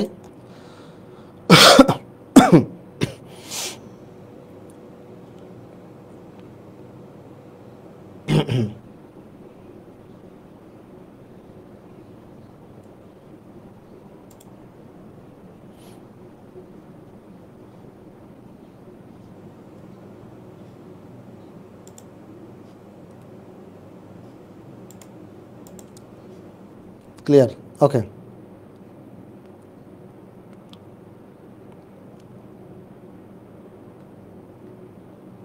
পচনের হার নির্ণয় করা যাবে না, পচনের হার নির্ণয় করা যাবে না, এটা লাস্ট টপিক। হ্যাঁ, ভিনেগার লাস্ট টপিক, কিন্তু ভিনেগার কতদূর পড়াবো এটা ডিপেন্ড করতেছে আর কি, কতদূর যাবো ভিনেগার নিয়ে আমরা। আছে ভিনেগারে বেশ কিছু কথাবার্তা আছে, জিনিসপত্র আছে, ওইটা পড়লে আসলে শেষ। হ্যাঁ, ওকে, তো আমরা শুরু করি। Vinegar, vinegar, vinegar. আয় বাচ্চারা, ভিনেগার থেকে দুই ধরনের প্রশ্ন আসতে পারে। কি কি? একটা হচ্ছে ভিনেগার পদ্ধতি, যে মল্ট ভিনেগার পদ্ধতিতে ভিনেগার যে প্রস্তুতি সেটার মূলনীতি আসতে পারে। একটা আসতে পারে কি মূলনীতি, যা 3 মার্কের কোশ্চেন, মূলনীতি, যে ভিনেগার প্রস্তুতির মূলনীতি লেখো।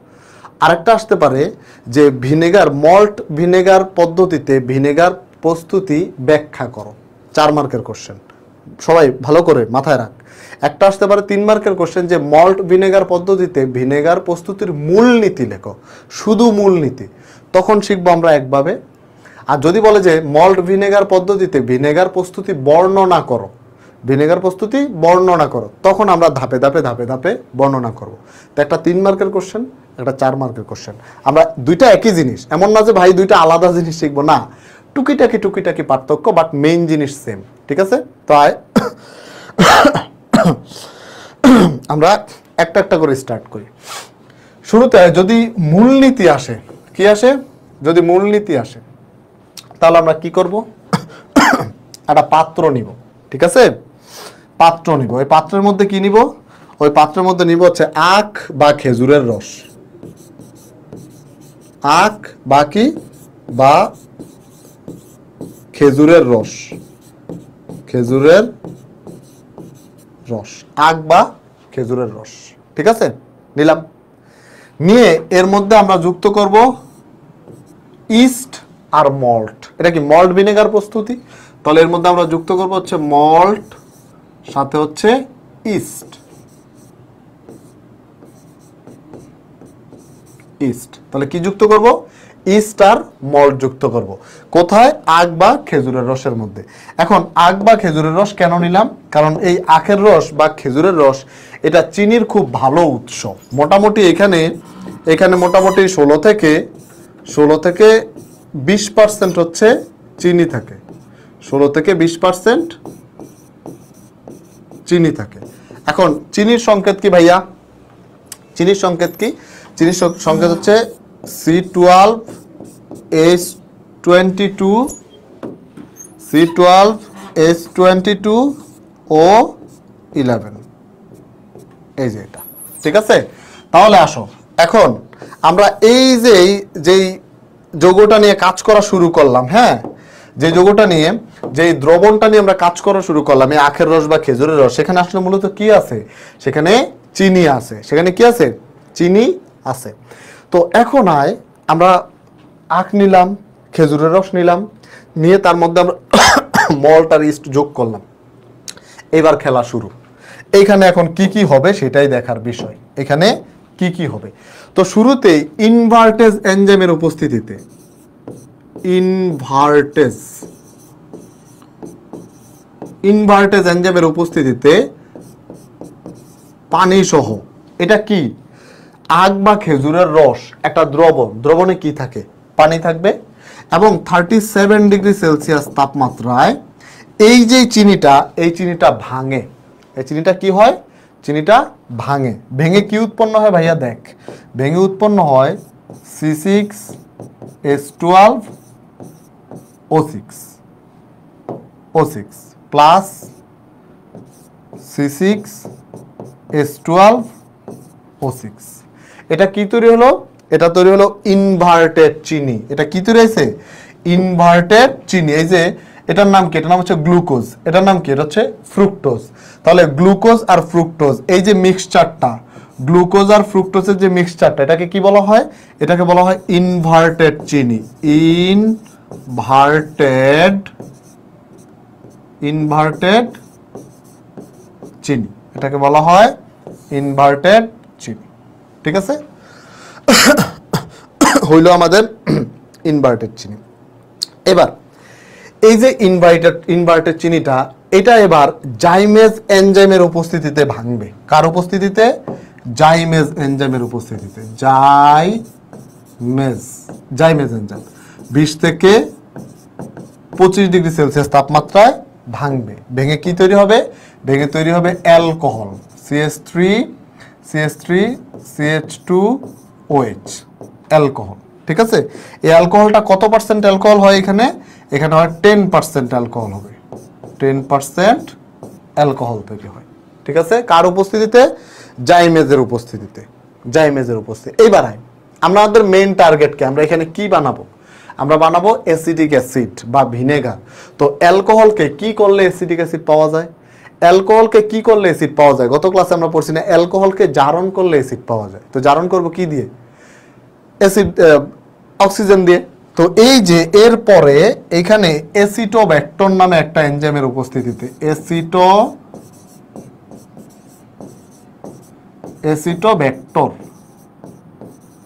অ্যাসিটোব্যাক্টর নামের একটা এনজাইমের উপস্থিতিতে অক্সিজেন সহ এটাকে জারিত করে কি তৈরি করা হয়?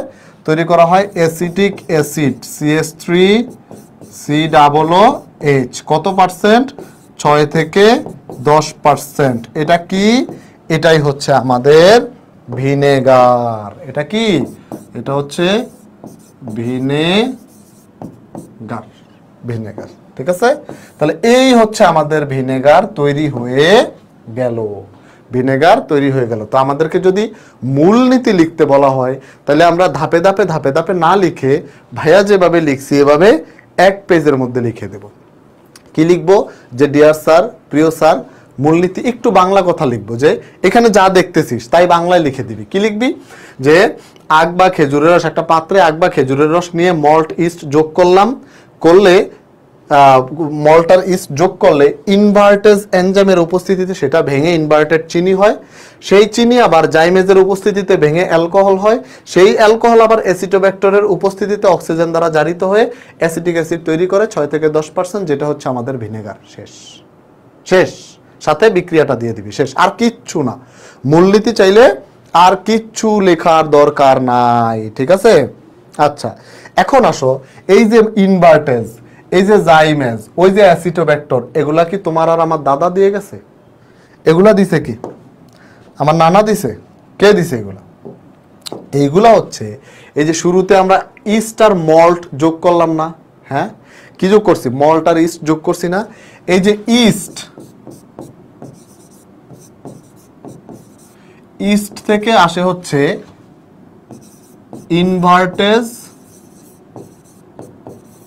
ইনভার্টেজ আর জাইমেজ। ঠিক আছে, আর আমরা যে মল্ট দিছি, মল্ট, এই মল্ট থেকে আসে হচ্ছে অ্যাসিটোব্যাক্টর।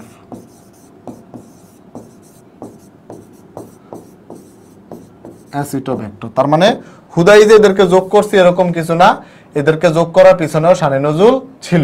ঠিক আছে, এদেরকে যোগ করার পিছনেও যুক্তিযুক্ত কারণ ছিল। তাহলে এই হচ্ছে আমাদের মল্ট ভিনেগার পদ্ধতিতে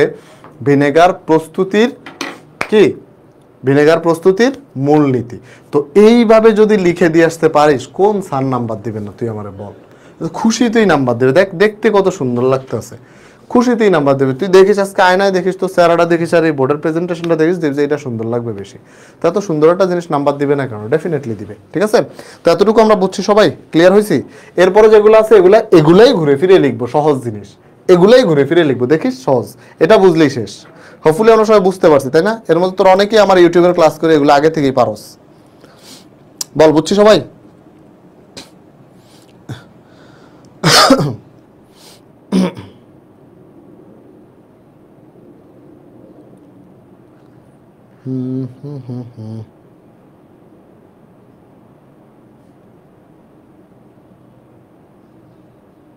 ক্লিয়ার?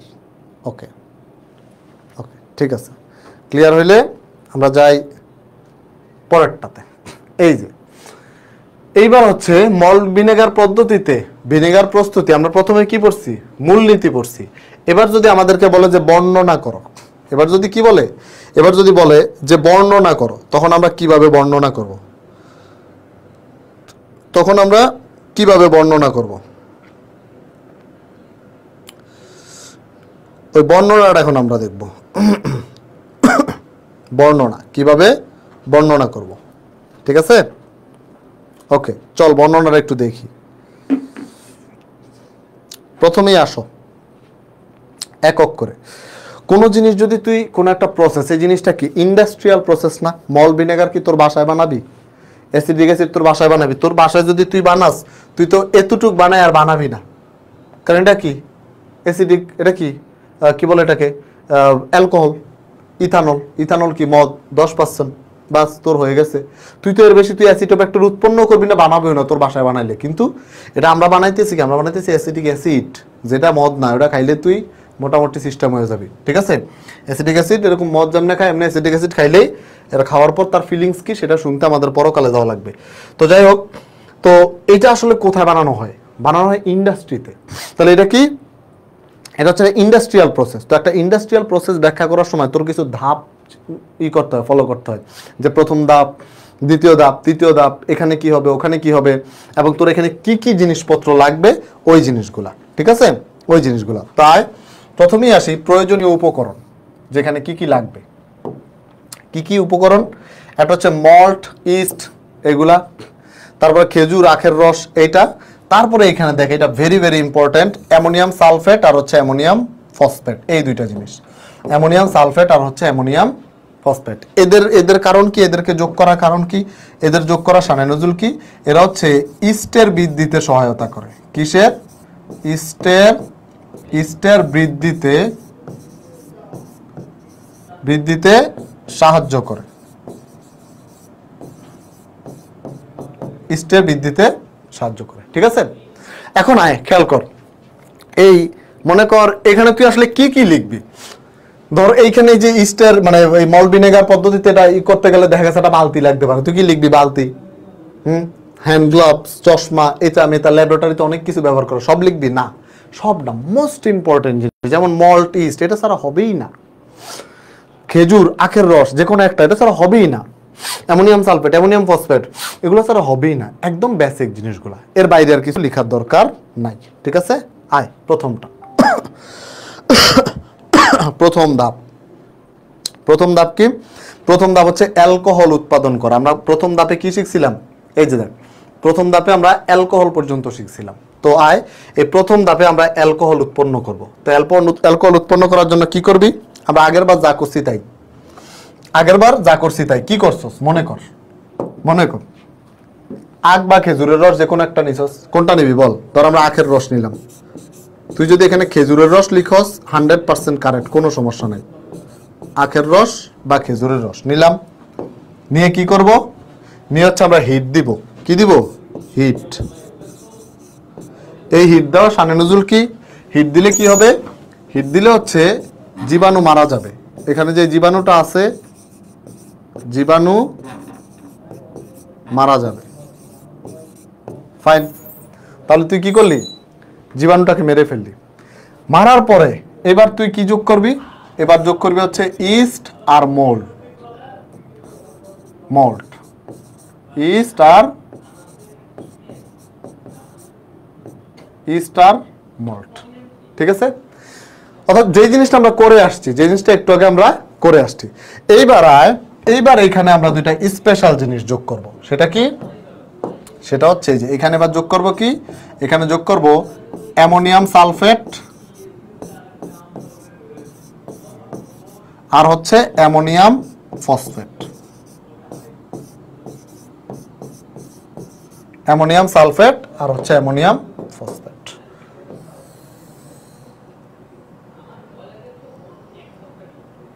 এটা তো এই অ্যামোনিয়াম সালফেট আর অ্যামোনিয়াম ফসফেট ব্যবহার করার উদ্দেশ্যটা জানে কি, কারণটা জানে কি, মনে আছে তোমাদের?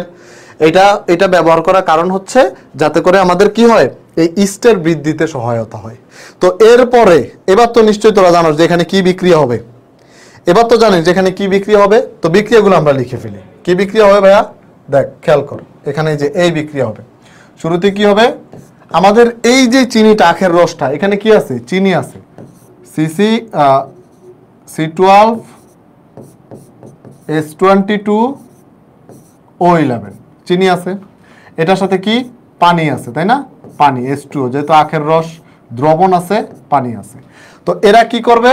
এরা হচ্ছে জাইমেজ এনজাইমের উপস্থিতিতে সর্বপ্রথম জাইমেজ না সর্বপ্রথম কে? ইনভার্টেজ। কার? ইনভার্টেজ এনজাইমের উপস্থিতিতে ভাঙবে। ইনভার্টেজের উপস্থিতিতে কত ডিগ্রি? 37 ডিগ্রি সেলসিয়াস তাপমাত্রায় ভাঙবে। ভেঙে কি তৈরি করে? C6H12O6 plus C6H12O6। এটার নাম কি বাচ্চারা? এই যে জিনিসটা তৈরি হলো এটার নাম কি? এটার নাম হচ্ছে ইনভার্টেড চিনি। কি? ইনভার্টেড চিনি।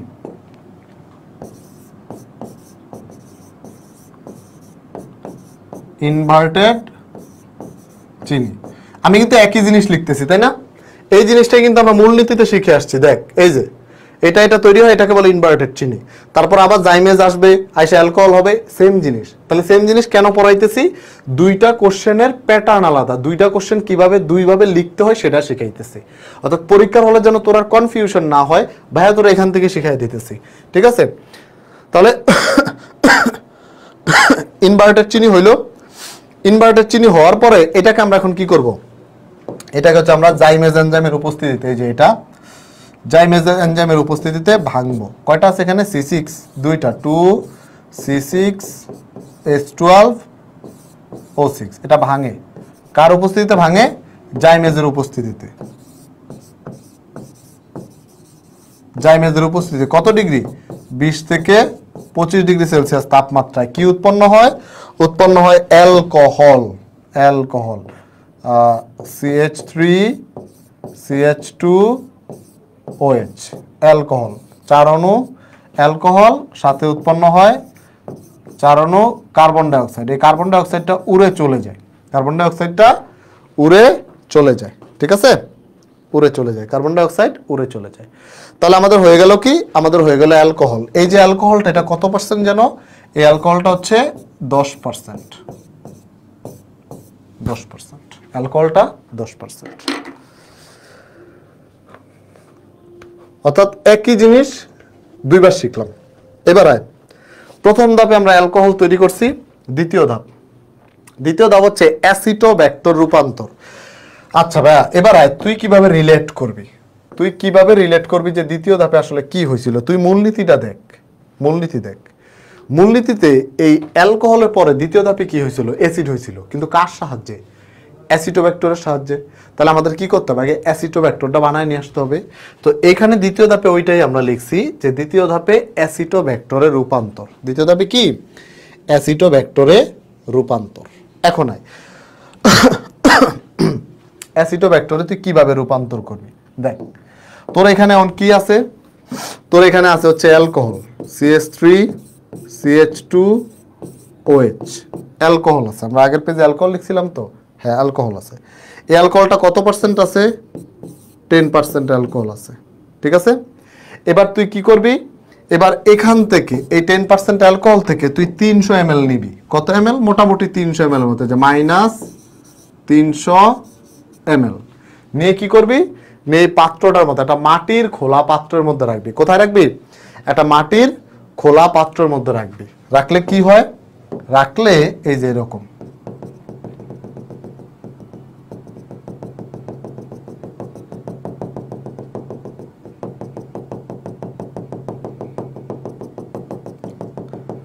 দেখ এই যে এরকম, এটা গ্রামের ভাষায় বলে যে ছাতা পড়া একটা স্তর, ছাতা পড়া, এটা সাদা সাদা সাদা সাদা ছাতা পড়া। দেখবি কোনো কিছু খোলা অবস্থায় রেখে দিলে, কোনো জিনিস খোলা অবস্থায় রেখে দিলে উপরে এরকম সাদা একটা ছাতা পড়ার মতো, আমাদের গ্রামের ভাষায় বলে, বইও দেখলাম ওইটাই লেখা আছে যে ছাতা পড়া একটা স্তর পরে, ছাতা পড়া স্তর, এটা সাদা ছাতা পড়া স্তর। তোদের ভাষায় এটা কি বলে আমি জানি না।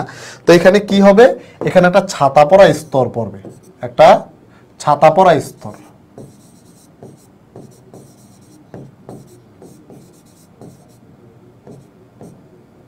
ছাতা পড়া একটা স্তর পড়বে, ঠিক আছে। এখন এই যে ছাতা পড়া স্তরটা, এই স্তরটা সম্পর্কে জানা জরুরি, ঠিক আছে। এই ছাতা পড়া স্তরটা, এইটা সম্পর্কে জানা জরুরি। ছাতা পড়া স্তরটাকে কি বলা হয় ভাইয়া? এই ছাতা পড়া স্তরটাকে বলা হয় vinegar mother, vinegar mother, mother, বা এটাকে বলা হয় মাইকোডার্মা অ্যাসিটি, মাইকোডার্মা অ্যাসিটি, অ্যাসিটি, এটা কি বলা হয়? মাইকোডার্মা অ্যাসিটি, বা এটা কি বলা হয়? অ্যাসিটোব্যাক্টর, অ্যাসিটোব্যাক্টর। তার মানে অ্যাসিটোব্যাক্টর আমাদের মোটামুটি তৈরি হয়ে গেছে। সেটা কিভাবে? কিছুই না, আমরা এই যে এটা আছে কি বলে অ্যালকোহলটা আছে, এটাকে এখান থেকে 300 ml নিলাম, নিয়ে একটা মাটির খোলা পাত্রে রাখলাম, রাখার পর একটা সাদা ছাতা পড়া স্তরের মতো হইলে, যে ছাতা পড়া স্তর, এই স্তরটা যেটা হইলে এটাকে বলা হয় ভিনেগার মাদার বা মাইকোডার্মা অ্যাসিটি বা অ্যাসিটোব্যাক্টর বা অ্যাসিটোব্যাক্টর, ঠিক আছে, অ্যাসিটোব্যাক্টর। এখন এটাকে কি করব আমরা? এই যে জিনিসটা হইলো, এটাকে এখন আমরা 7 দিন অন্ধকারে রেখে দিব। কয়দিন? 7 দিন এটাকে আমরা অন্ধকারে রেখে দিব, 7 দিন অন্ধকারে রাখবো। এটাকে আমরা 7 দিন, 7 দিন অন্ধকারে রাখবো। কোথায় রাখবো? অন্ধকারে রাখবো। তাহলে কি হবে? তাহলে আমাদের অ্যাসিটোব্যাক্টরটা একদম পরিপক্ক হবে। এই যে 7 দিন অন্ধকারে রাখার পরে এটাকে কি বলা হয় এখন? এটাকে বলা হয় ফিনিশড ভিনেগার মাদার। এটাকে বলা হয় finished vinegar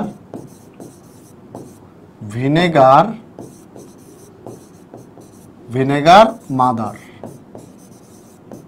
finished vinegar mother. এরপরে কাজ কি? এরপরে কাজ হচ্ছে এটাকে আমরা আগের দ্রবণে যোগ করে দেব। এই যে 7 দিন পরে এটা যা অবস্থা হবে সেটাকে আমরা কি করব? আগের দ্রবণে যোগ করব। আগের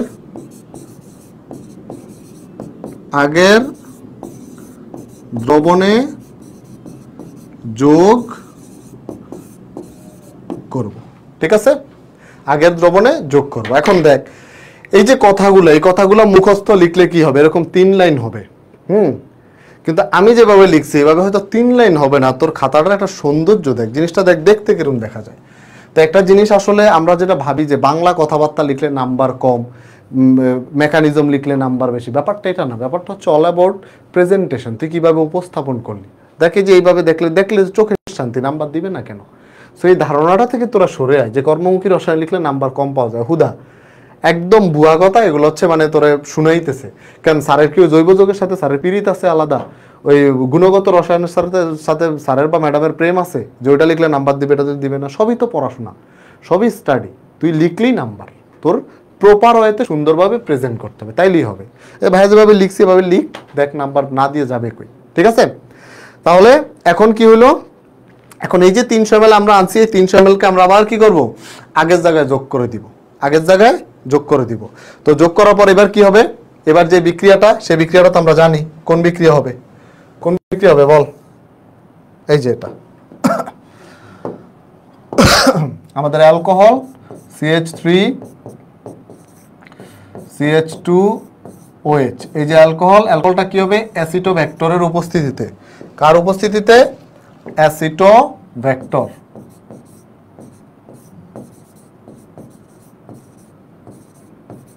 অ্যাসিটোব্যাক্টরের উপস্থিতিতে আর অক্সিজেনের উপস্থিতিতে কি হবে?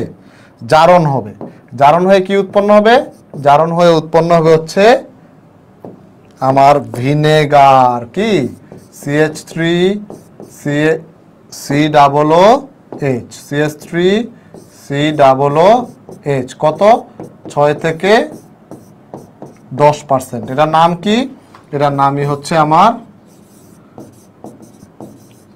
ভিনেগার। অর্থাৎ আমার যেটা তৈরি করার দরকার ছিল ফাইনালি সেটা তৈরি হয়ে গেল।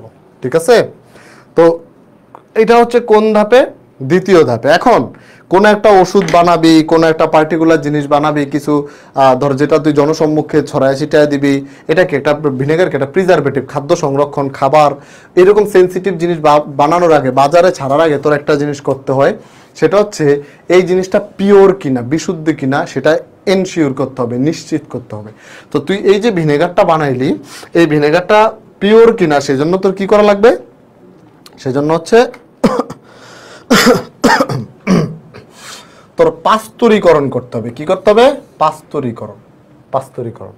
তো এই পাস্তুরীকরণটা কি ভাই? পাস্তুরীকরণ খুবই সিম্পল জিনিস। দেখ এটাতে কি আছে? এটাতে আছে হচ্ছে ভিনেগার। এটাতে কি আছে? এটাতেও আছে কি? ভিনেগার। ঠিক আছে, তাহলে পার্থক্য কি? পার্থক্য কিছুই না। তুই যে ভিনেগারটা বানাইলি, এই ভিনেগারটা তুই হিট দিবি কত?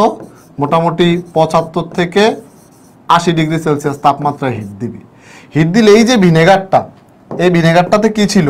এটা হচ্ছে জীবাণুযুক্ত। এই ভিনেগারটা হচ্ছে জীবাণুযুক্ত ভিনেগার। আর যেটা তৈরি হবে সেটা কি? সেটা হচ্ছে জীবাণু মুক্ত ভিনেগার। ঠিক আছে, একটা হচ্ছে জীবাণুযুক্ত আর একটা হচ্ছে জীবাণু মুক্ত। দুইটাই কি যুক্ত মনে হইতেছে কিনা কে জানে? জীবাণু মুক্ত। ঠিক আছে, একটা জীবাণুযুক্ত ভিনেগার আর একটা জীবাণু মুক্ত ভিনেগার। শেষ। তাহলে এই ছিল আমাদের মল্ট ভিনেগার প্রস্তুতিতে ভিনেগার তৈরির প্রসেস। আসলে দুইটার মধ্যে খুব বেশি পার্থক্য নাই, সেম জিনিসই। একটা ধাপে ধাপে লিখছি আর একটা একবারে লিখছি। তো তোদের ক্ষেত্রে যদি মূলনীতি আসে তাহলে একবারে লিখবি, আর যদি ধাপে ধাপে আসলে তাহলে প্রথম ধাপ, দ্বিতীয় ধাপ, তৃতীয় ধাপ, এইভাবে লিখবি। ঠিক আছে, ক্লিয়ার? পারবি তো সবাই নাকি? আনসার করবি না এটা থেকে? পারবি বাচ্চারা? বল।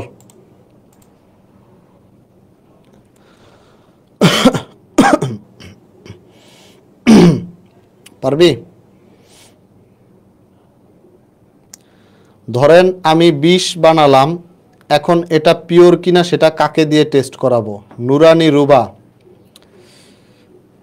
এটা এমন কাউরে দিয়ে টেস্ট করাবি যার আসলে দুনিয়ায় এমন বেশি দিন মানে নাই। ধর তো নানিরে দিয়ে করাইতে পারস বা তো দাদারে দিয়ে করাইতে পারস, এটা বেস্ট হবে আর কি।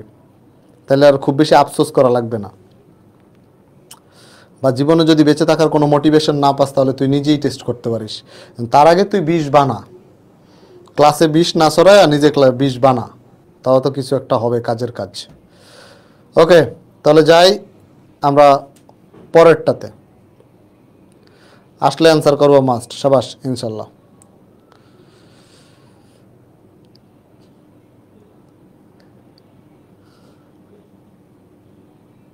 খেজুরের রস বেশিক্ষণ থাকলে টক লাগে কেন? এই শুভ, খেজুরের রস বেশিক্ষণ থাকলে টক লাগে? হ্যাঁ, আমি পচা জিনিস খাই না রে, বলতে পারবো না।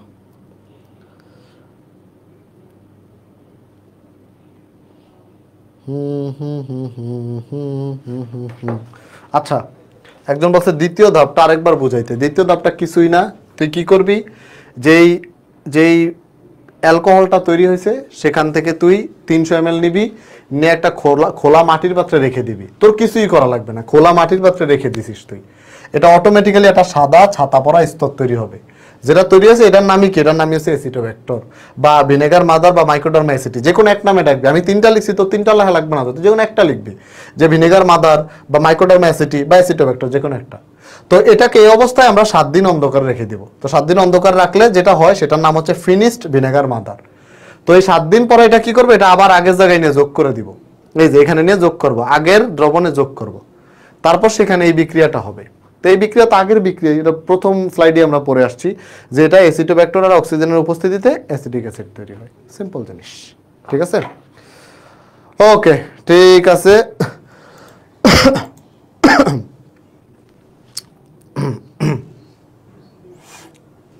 এবার আয় পরেরটা, ভিনেগারের খাদ্য সংরক্ষণ কৌশল। এই জিনিসটা খুব ইম্পর্ট্যান্ট, এটা 4 মার্কের কোশ্চেন। এটা কত মার্কের কোশ্চেন? এটা হচ্ছে 4 মার্কের কোশ্চেন। 4 মার্কের কোশ্চেন। আয় এটা কিভাবে অ্যান্সার করব? ভিনেগারের খাদ্য সংরক্ষণ কৌশল। তো এই যে ভিনেগারের পিএইচ কত? ভিনেগারের পিএইচ হচ্ছে খুব সম্ভবত 4.74। পিএইচ কত? পিএইচ হচ্ছে 4.74। এটা একটা এক্সট্রা ইনফরমেশন আমরা জেনে রাখবো। কেন জেনে রাখবো? কারণ আছে। এটা 4.74। আচ্ছা, এখন ভিনেগার কিভাবে খাদ্য সংরক্ষণ করে? দেখ, খেয়াল কর কিভাবে খাদ্য সংরক্ষণ করে। এ হচ্ছে আমাদের ভিনেগার কি? Acetic acid CH3COOH। Acetic acid কিভাবে ভাঙে ভাইয়া? দুর্বল অ্যাসিড, এটা এইভাবে ভাঙবে। CH3COO, অ্যাসিটেড আয়ন, সাথে হচ্ছে H+ প্রোটন। ঠিক আছে, এই H+ কি করে? এই H+ হচ্ছে ব্যাকটেরিয়াকে অ্যাটাক করে, জীবন্ত ব্যাকটেরিয়া। এই যে জীবন্ত ব্যাকটেরিয়া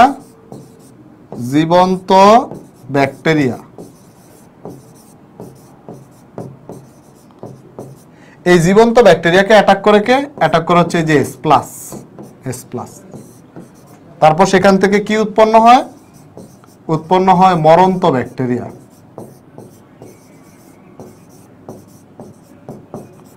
মরন্ত ব্যাকটেরিয়া।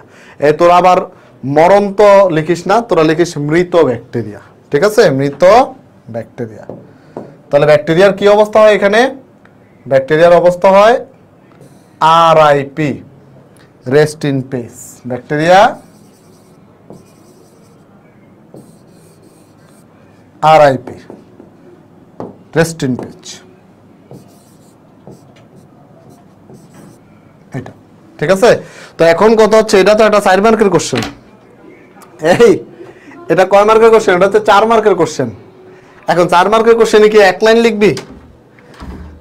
4 মার্কের কোশ্চেনে কি 1 লাইন লিখবি? 1 লাইন? 1 লাইনে হবে 4 মার্কের কোশ্চেন? হবে না। তো কি লিখতে হবে, কিভাবে লিখতে হবে? সবাই মনোযোগ দিয়ে শুন। পুরো ক্লাসের সবথেকে ইম্পর্টেন্ট সেশন এটা, যে পরীক্ষার হলে কিভাবে লিখবি।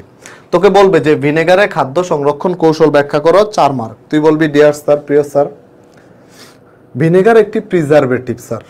প্রিজারভেটিভ কি? যারা খাদ্যের সাথে মিশে বিভিন্ন ধরনের জীবাণু, ফাঙ্গাস, ব্যাকটেরিয়া ইত্যাদি থেকে খাদ্যকে রক্ষা করে। ঠিক আছে, ভিনেগারও কি এরকম একটি প্রিজারভেটিভ। গেল ইন্ট্রোডাকশন গেল। এরপর একটু গ্যাপ দিয়ে লিখবি, প্রিয় স্যার, প্রিজারভেটিভ বিভিন্ন ধরনের হয় স্যার। কেমন হয়? প্রিজারভেটিভ কৃত্রিম হতে পারে, প্রিজারভেটিভ প্রাকৃতিক হতে পারে, বা অন্যান্য ধরনের নিম্ন তাপমাত্রা সংরক্ষণ বা কি বলে এটাকে শুষ্ককরণের মাধ্যমে আমরা খাদ্যবস্তু রক্ষা করতে পারি। তাদের মধ্যে ভিনেগার হচ্ছে স্যার প্রাকৃতিক প্রিজারভেটিভ। ঠিক আছে, ওকে। এইবার আসি যে ডিয়ার স্যার, ভিনেগার মানে হচ্ছে, ভিনেগারের পরিচয় দিব এখন আমরা। ভিনেগার মানে হচ্ছে স্যার অ্যাসিডিক অ্যাসিডের 6 থেকে 10% জলীয় দ্রবণ, যেটা আমরা মল্ট ভিনেগার পদ্ধতিতে তৈরি করে থাকি। তো প্রিয় স্যার, আপনি যেহেতু কেমিস্ট্রি পড়ান, আপনি তো জানেন যে এই যে ভিনেগারের অ্যাসিডিক অ্যাসিড, এটা এভাবে ভাঙে। এই অ্যাসিডিক অ্যাসিডের H+ যখন জীবন্ত ব্যাকটেরিয়াকে অ্যাটাক করে, তখন ব্যাকটেরিয়া ইন্না লিল্লাহি ওয়া ইন্না ইলাইহি রাজিউন। ঠিক আছে, এতটুকু লিখবি। লেখার পরে এইবার হচ্ছে সাথে আরো 2-1 লাইন তুই মনে মতো লিখতে পারিস যে ভিনেগার আরো এই এখানে ওখানে ওখানে ওখানে ব্যবহার করা যায়, এই খাবারে ব্যবহার করা যায়। এটা এক্সট্রা কিছু তুই লিখতে পারবি, অত কোনো সমস্যা নেই। লিখে তারপরে উপরোক্ত আলোচনা থেকে আমরা বুঝতে পারলাম এই।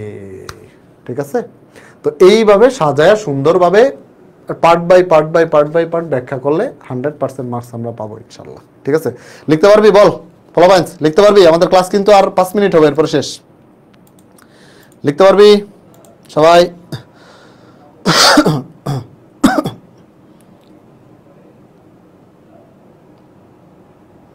লিখতে পারবো?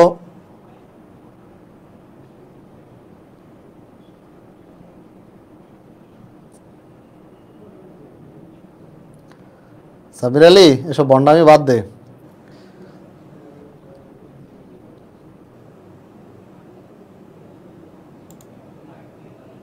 পারবো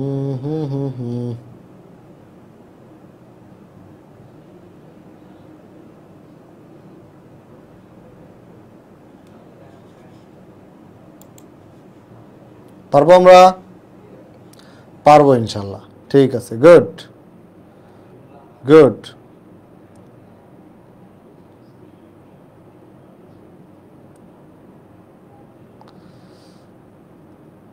ওকে, পারবো পারবো পারবো পারবো, ফাইন ফাইন, ঠিক আছে পারবো, ঠিক আছে পারবো ইনশাল্লাহ। তাহলে আমরা আর আর আর 5 মিনিট আছে, 5 মিনিট পর আমাদের ক্লাস শেষ। আমি ভণ্ডামি করিনি, রূপসা গেছিলাম গতদিন। রূপসা আমার একটা 30% গার্লফ্রেন্ড ছিল। সাব্বির আলী কোনোদিন ওরে দেখলে আমার একটা ফোন দিস তো, রূপসা ব্রিজে যদি দেখোস, আর যদি দেখো যে আরেকজনের সাথে, তাহলে একদম ধাক্কা দিয়ে টুক করে ফেলাই দিবি। ওকে, আসি খাদ্যদ্রব্য সংরক্ষণে ভিনেগারের গুরুত্ব। খাদ্যদ্রব্য সংরক্ষণে ভিনেগারের গুরুত্ব। আচ্ছা, খাদ্যদ্রব্য সংরক্ষণে ভিনেগার কিভাবে কাজ করে? যেমন আমরা মাংস রান্নায় ব্যবহার করতে পারি। হ্যাঁ, মাংস রান্নায়, এই মাংস রান্নায় ভিনেগার দিলে কি হয়? ভিনেগার দিলে কি হয়? আমরা যদি মাংস রান্নায় ভিনেগার ব্যবহার করি, ভিনেগার কি করে? মাংসের প্রোটিন ফাইবারকে ভেঙে ফেলে। মাংসের প্রোটিন ফাইবার ভেঙে ফেলে। এতে কি হয়? এতে মাংস দ্রুত সিদ্ধ হয়। মাংস দ্রুত সিদ্ধ হয়। এই জিনিসগুলো বই থেকে আমরা একটু রিডিং পড়বো। হ্যাঁ, আমি তো মেইন কথাটা, মেইন লাইনটা লিখে দিছি। এই জিনিসগুলো হচ্ছে তোরা দ্রুত মানে বই থেকে একবার রিডিং পড়বি, বই থেকে একবার রিডিং পড়বি। এরপরে শাকসবজি।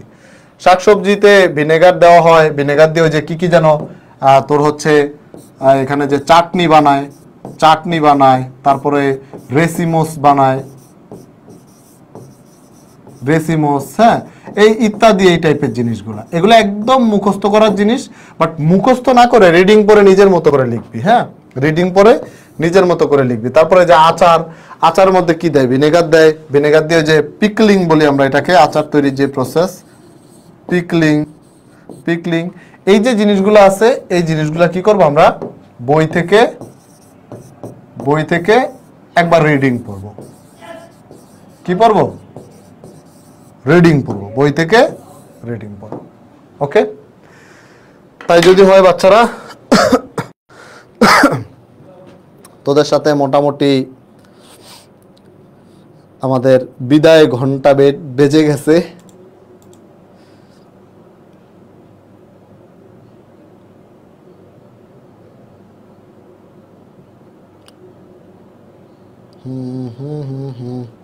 ঠিক আছে,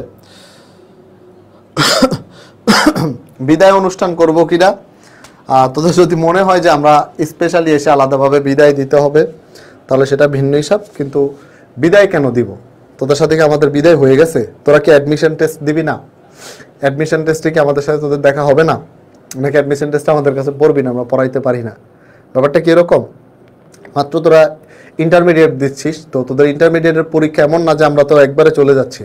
তোদের পরীক্ষার সময় আমাদের যে গ্রুপ আছে, যেসব ডিসকাশন গ্রুপ আছে, বিভিন্ন কনফিউশন, বিভিন্ন দরকারে তোরা মানে যখন যার যেটা দরকার, যখন যেটা চাইবে, আমরা চেষ্টা করবো সর্বোচ্চ রেসপন্স করার জন্য। ওই সময় আমাদেরকে পাবি। তারপরে আরও টুকিটাকি কিছু প্ল্যান আছে, ওইগুলা। এরপরে তোরা ইন্টারমিডিয়েটে ইনশাল্লাহ আলহামদুলিল্লাহ ভালো রেজাল্ট করবি। হ্যাঁ, তারপরে অ্যাডমিশন টেস্টে আসবি, ওইখানে তোদের সাথে দেখা হবে। এরপরে অ্যাডমিশন টেস্টে তোরা বুয়েটে চান্স পাবি, ঢাকা ইউনিভার্সিটিতে চান্স পাবি, ঢাকা মেডিকেলে চান্স পাবি, দেশের বিভিন্ন বিশ্ববিদ্যালয়ে চান্স পাবি। তারপর তোদেরকে নিয়ে আমরা সংবর্ধনা অনুষ্ঠান করব, আনন্দ করবো। এই যে এখন যে প্যারাটা নিতেছি, রাজ্যকে ক্লাস নিতেছি, কষ্ট করতেছি, তোরা কষ্ট করতেছিস, তারপর সাকসেস হবো যখন, তখন আনন্দ করব, মিষ্টি খাবো। এখনও তো অনেক জার্নি বাকি, অনেক কিছু বাকি। তো এখনই তোরা বিদায় চাচ্ছিস কেন? তোদেরকে এত সহজে বিদায় দেবো না। একদিন শেষ দিন পর্যন্ত একসাথে মিষ্টি মুখ করে আলহামদুলিল্লাহ পরে এরপর বিদায় দিব, তার আগে না। ঠিক আছে? তো সবাই ভালো থাকিস, সুস্থ থাকিস। তোদের কেমিস্ট্রি পরীক্ষার জন্য দোয়া রইল। ইনশাল্লাহ আমরা সবসময় আসি তোদের জন্য। কেমিস্ট্রির যে কোনো হেল্পের জন্য গ্রুপগুলোতে বলবি। কেউ না কেউ ইনশাল্লাহ আমাদের সর্বোচ্চ চেষ্টা করব রেসপন্স করার জন্য। আর সবার জন্য অবশ্যই অবশ্যই শুভকামনা। সবাই ভালো থাকিস, সুস্থ থাকিস। আল্লাহ হাফেজ।